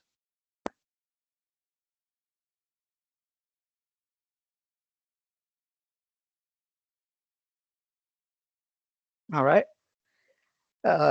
Let's get to the next topic. I'd like if there was more interaction, please do interact with me. And if you have any questions, please don't keep it in your mind. Please do ask the questions, and probably, of course, we'll get into Q&A session where you can all go berserk and ask me questions related to all the topics which I have discussed. So ethics of AI. So for any work or any sector, there needs to have certain ethics. Like even for now, your teachers might have certain ethics which they have to follow to be a better probably a professional. So these are the ethics which mentions how AI should be used and how it should be created and how it should be monitored. And to overcome those concerns previously in previous slides, these were the ethics which this is one of the report which was created by US Department for National Privacy and User Privacy and research purposes. So based upon this, they came up with 3 principles which address most of the concerns with AI.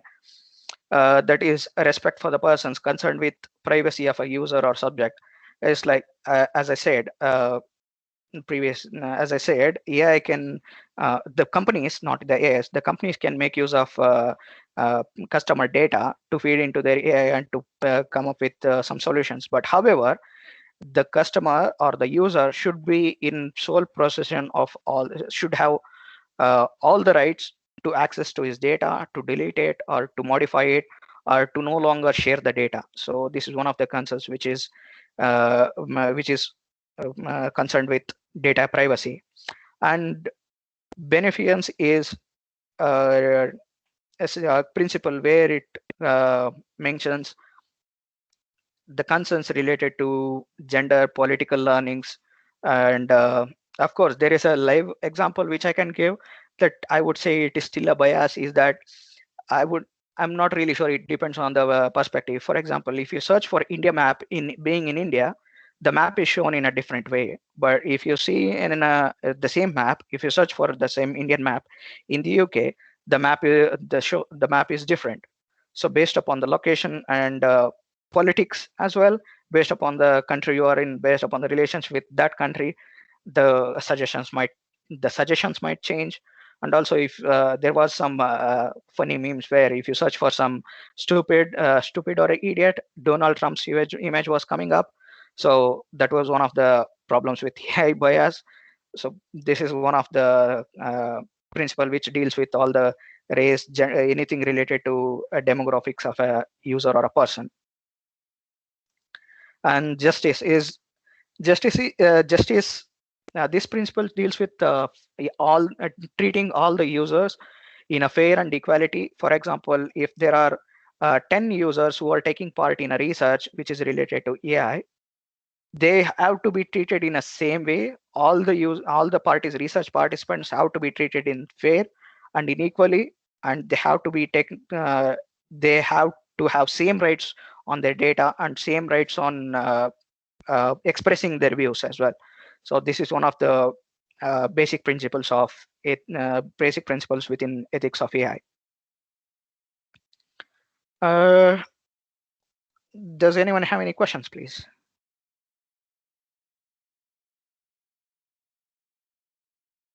All right, let's get to the next thing. So this is something someone asked about. What are the examples where you can, in terms of education, how you can create AI projects. So these are some of the suggestions which I want to put out.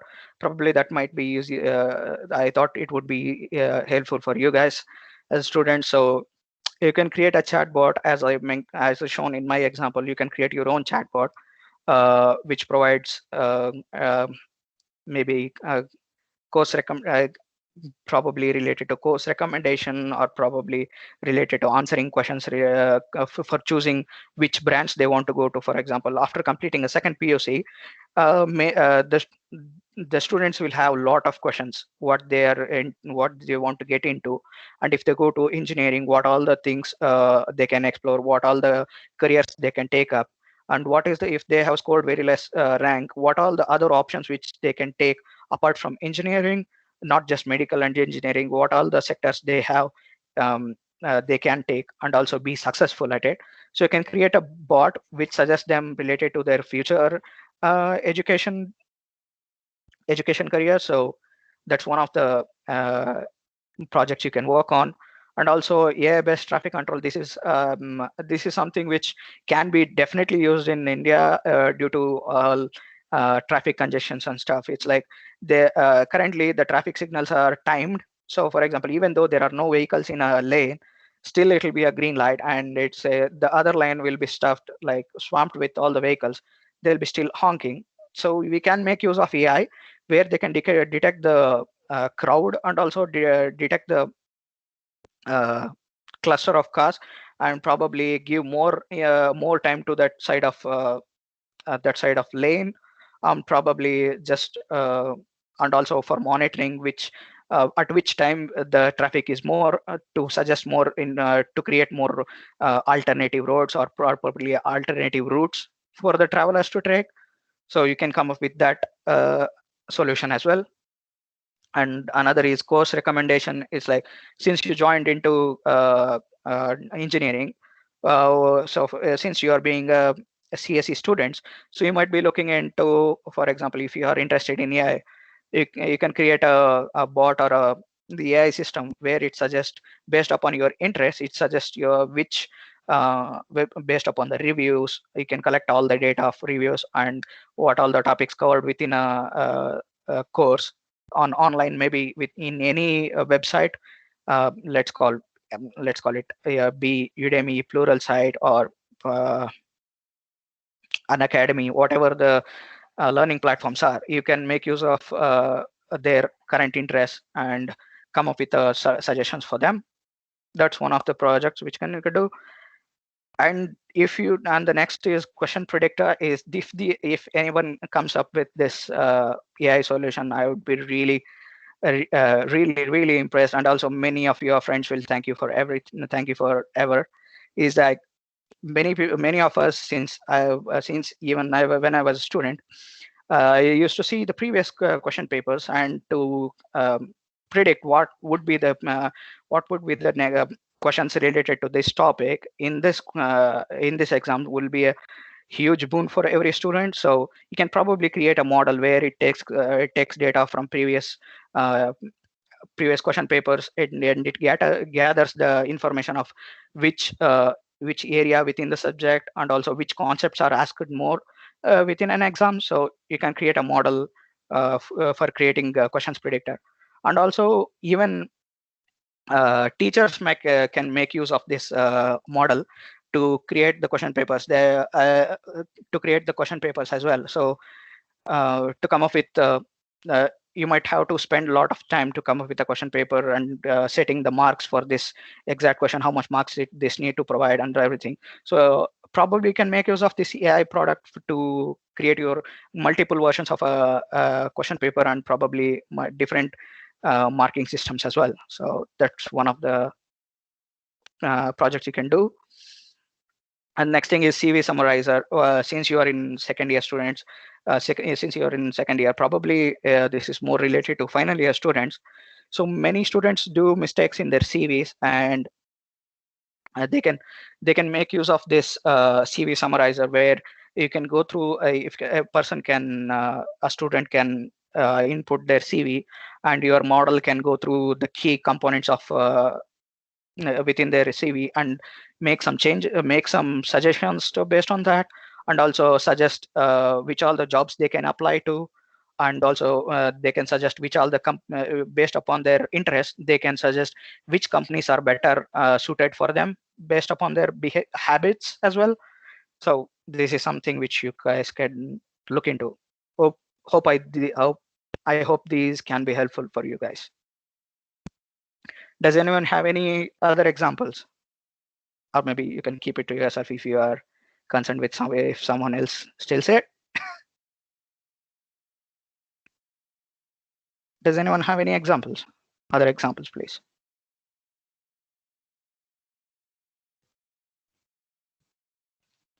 All right. Yeah, someone. Rakesh. Yeah. It's me, Divya. It's me, Divyaraj. Yeah. It's not an example. I just want to ask a question. Mm-hmm. So our students are second year students, fourth sem. So if these ideas of your projects are very good, so if our students want to do some small mini projects on chatbot or question paper predictor or something like this, so what are prerequisites that our students should have? I mean, all right. Probably the prerequisites are, there are a lot of data sets which are already modeled related to which answer questions related to education or in terms of chatbot. There are open data sets that which will be showing in the next slides, where you can find the data. So for creating any AI product, the main component is the data. You require a huge amount of data, and that is one of the prerequisites. And the next thing is knowledge of using the tools. You don't have to be really good at mathematics and really good at programming. There are black box solutions, for example, where you don't need to worry about the internal workings of it. Make use of those libraries to come up with the solution. So basic knowledge of machine learning, and basic knowledge of the data scraping or data analytics, and also basic knowledge of data filtering should be fine, I guess. The main prerequisite is data, and they can take some online courses, which they can take some online courses as well to come up with this solution. Yeah. Overall basic criteria, basic requirements are data, some interest, and knowledge, a basic knowledge of AI and its workings, and also the tools. They have to search for the tools as well. The reason why I'm saying that, the reason why I'm suggesting to go with the black box tools is because since you are still in second year student, so you don't have to worry about too much complexity of internal workings of a system. So there are many tools where you can make use of it. You don't have to worry about all the internal workings. So yeah, we can make use of those libraries. So all the tools are available in the internet? Yes, definitely. Okay. Thank you, Rakesh. All right. Thank you. And let's get to the next part, where you can find the resources. These are the resources I've used, and also I would say usually use. So I've added links to all these resources as well. So probably if you get hold of this presentation, you can probably get onto it. So one of the resources, like many people might have questions about what editor you would be using, what all the libraries you want to use, and for creating related to data science or AI. I'd suggest using Anaconda distribution. So this is one of the software distribution where it contains all these libraries, and also you can add other applications as a plugins within the within this software distribution. It is a software as a product, so product as a software. So it is a PaaS. So where you can make use of different libraries to come up with your own solution, and you don't have to install extra softwares. You can just add plugins to this distribution. And this is the Q&A Maker. Microsoft Q&A Maker is the bot building service from Microsoft. This is one of the service which I use to create my career advising chatbot. And also I had made use of Azure Cognitive Services and language understanding services. This is one of the basic basic Q&A maker that is for creating a basic chatbot. You can make use of this. However, the problem with this is you have to have an Azure account, and to have an Azure account, you need to have a payment information about a payment information from a credit card or a debit card. You have to provide the payment information. Of course, there are this is totally free to use, but you have to provide your credit card information so that if any charges incur, they can charge you. So if you use any other services like Azure services to get the analytics out of the bot, like how many people have interacted with you with your bot, and what all the type of questions your bot being asked. So if you want to get that analytics, probably you need to pay some amount. And the most commonly used bot framework is Pandora Bots. This is one of the open source bot framework where you can build your own bots without cost of anything. You just have to learn programming language called AIML. So it uses a special syntax similar to XML. So you can create AML files and with to feed into this bot. Let me just show you an example of that.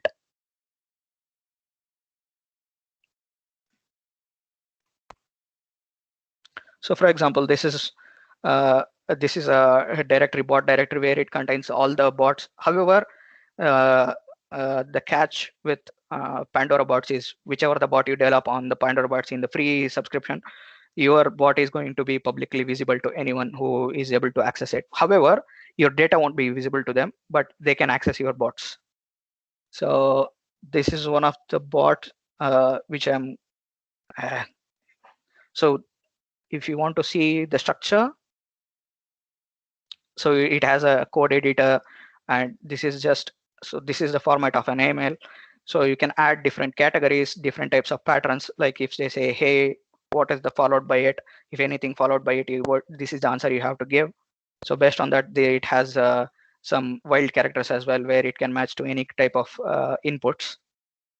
So this is really helpful if you want to work on bots. So this is this is a bot which I started working on, and abnormally it stopped working. So sorry about that. I couldn't bring up with a bot which would help related to anything, questions related to SVCE. I'm not sure why it stopped working, but yeah, let's move on.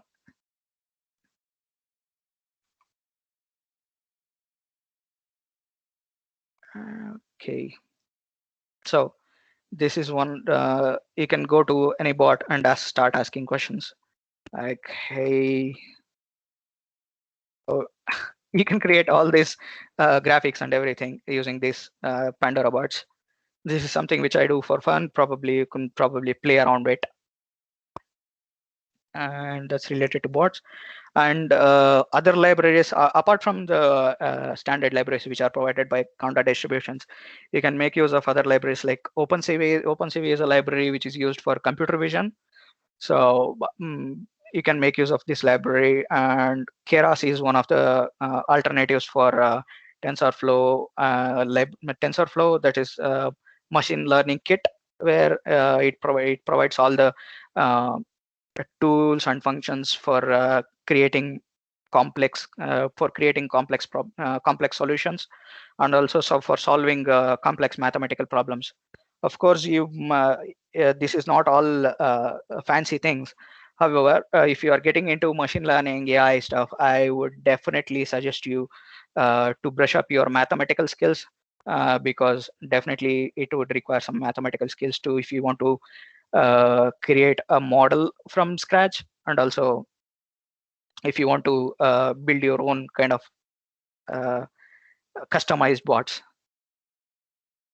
And yeah, forgot to mention, apart from the examples, another example probably you can make, another project you can probably make use of is monitoring, person monitoring system, where, for example, if you have a old age person within your house, you can make use of computer vision. You can install cameras within their room, so you can monitor their ins and outs, and you can monitor their patterns. For example, if there is a old person who is living alone, you can have cameras on them, and if you're living away from them, it can monitor when they went out, when they came in, and it can send. You can create a system where it can send you instant alerts. Where, for example, if you are worried about their concerns, of course, this is absolute destroying of person's privacy. But if you're probably this is one of things you can make use to keep them safe. Probably maybe people with Alzheimer's would really forget things. For example, if they keep on drinking water even though they have drunk before, so you can create a system where they can track all their actions using OpenCV. That's one of the libraries we can make use of. And yeah, useful data sets are, if you want to create any AI system, these are the data sets repositories where you can use the public available data sets. DBpedia, it is related to anything on Wikipedia, can be found in DBpedia, where it has the data sets for each type of Wikipedia category. Like maybe it is related to a country, or it is related to a person, or it is related to a company, whatever it is. So anything information available on Wikipedia, you don't have to write programs to scrape data from it. All the data is available in DBpedia. So Kaggle datasets is an open source initiative where it supports publishing the data sets. For example, if you have a data set which is which you might find useful for others, you can probably publish those data sets to Kaggle. And there are lots and lots of public data sets within the Kaggle you can make use of. And also Google public data. You can make use of Google APIs, anything related to maps, or their APIs related to geomapping, or they're related to any computing stuff. So these are the useful data sets you can look into. All right. So I guess we haven't covered most of the topics which I wanted to cover. If anyone have any questions, please. This is the time to ask. Can you hear me? Yeah, I can hear. Can an AI be programmed to self-defend itself, like self-preservation? Definitely, it can be. It can be programmed. AI can be programmed in any way. It can take any form. So it depends on how you build it. So AI can take any form. You just put it into that mold, it will take that form.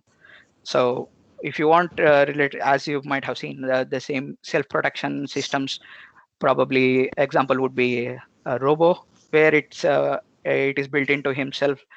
It's a fiction, however, but yeah, you can build AI which is self-protective. Thank you.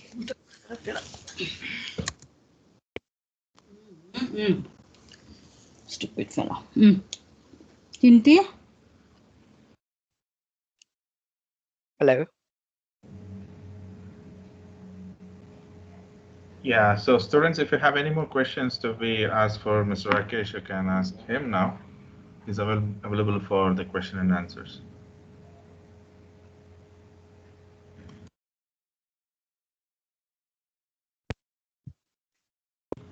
All right, I think that's the only questions which we have for today, Mr. Rakesh.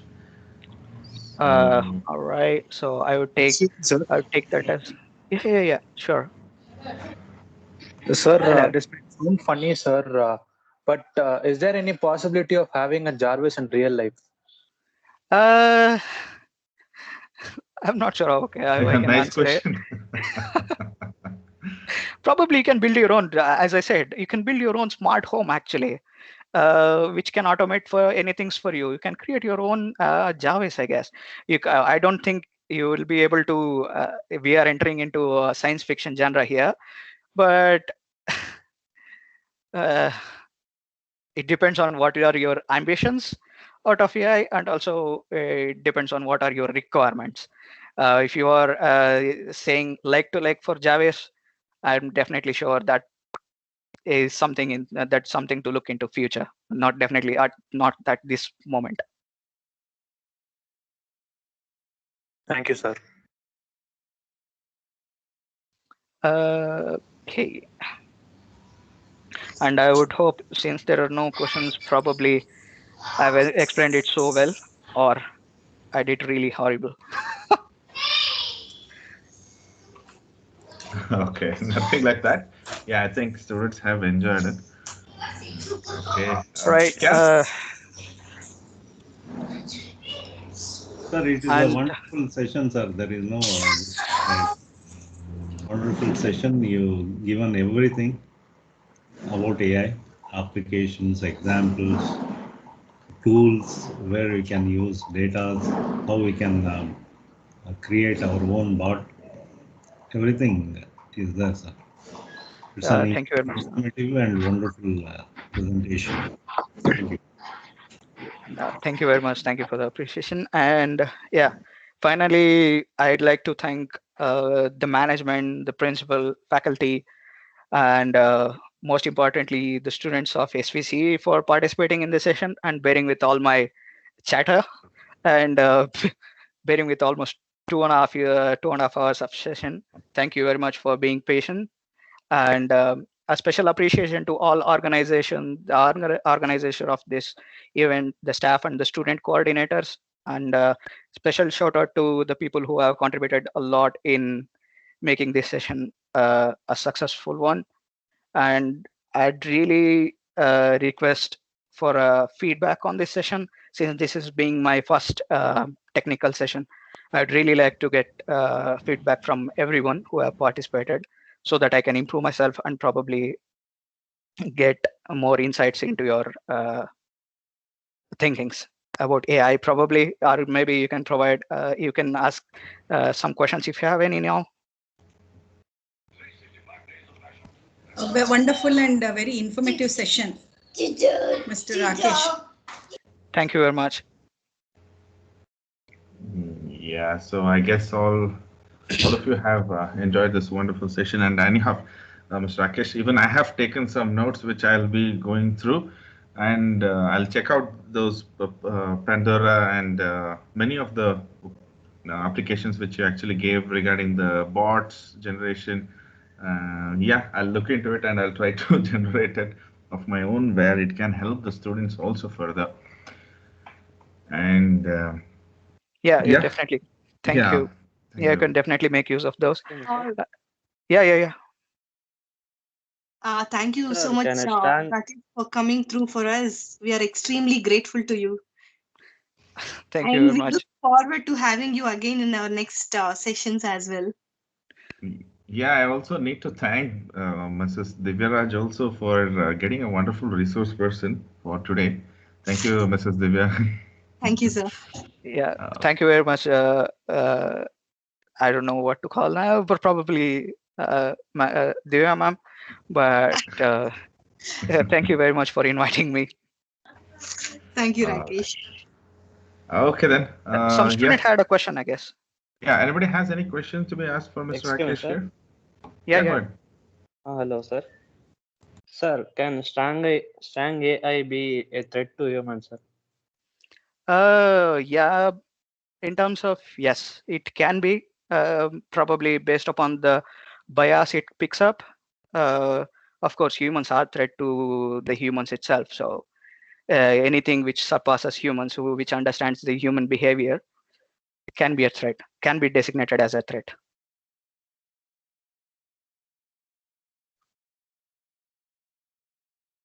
Any more questions, please? Any more questions, guys? Hello, sir. Yep. Sir, what about AI in algo trading? You mean stock trading? Yes, sir. Okay. Probably I haven't come across any system. I personally haven't come across any AI system which can predict the market market growth or probably market scenarios and predict the market.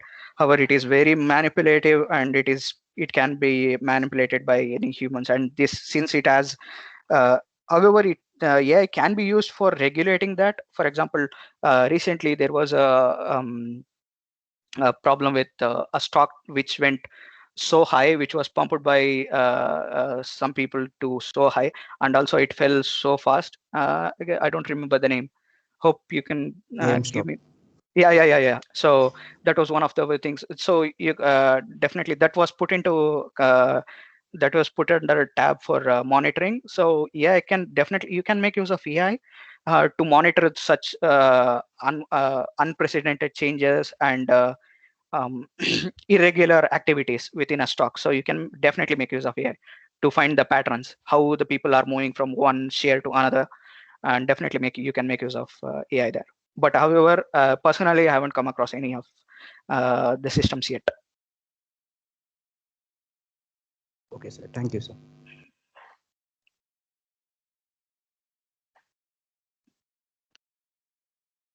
Any other questions, guys? All right, I think. Vikas, are you there?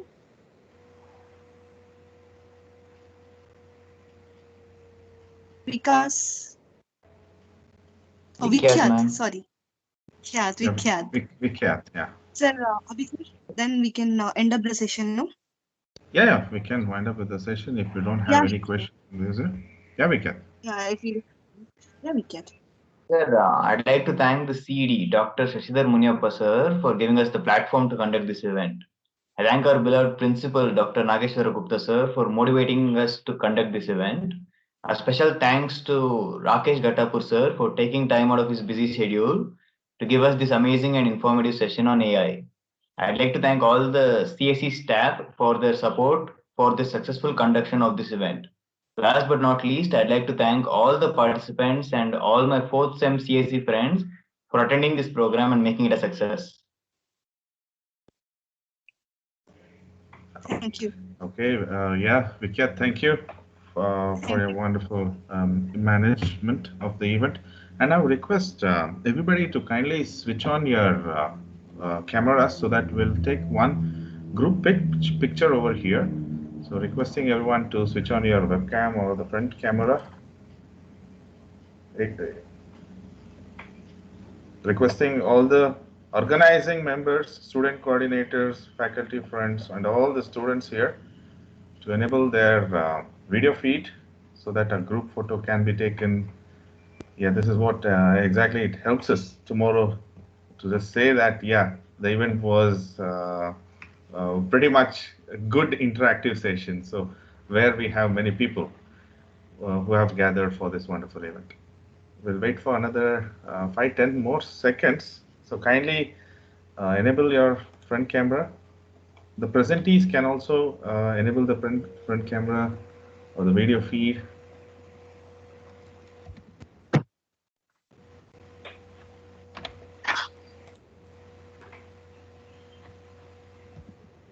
Divya ma'am, you keep the camera a little bit far away from you. Divya ma'am. Even Harish, keep the camera a little bit far away.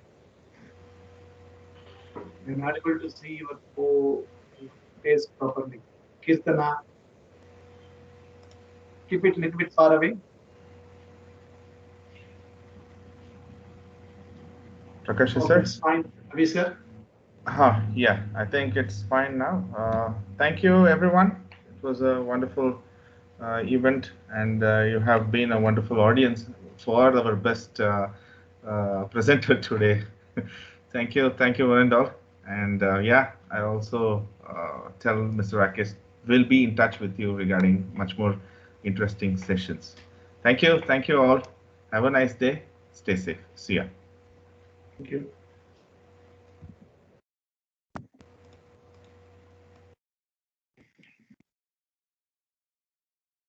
Divya ma'am, anything else? We can close with the session.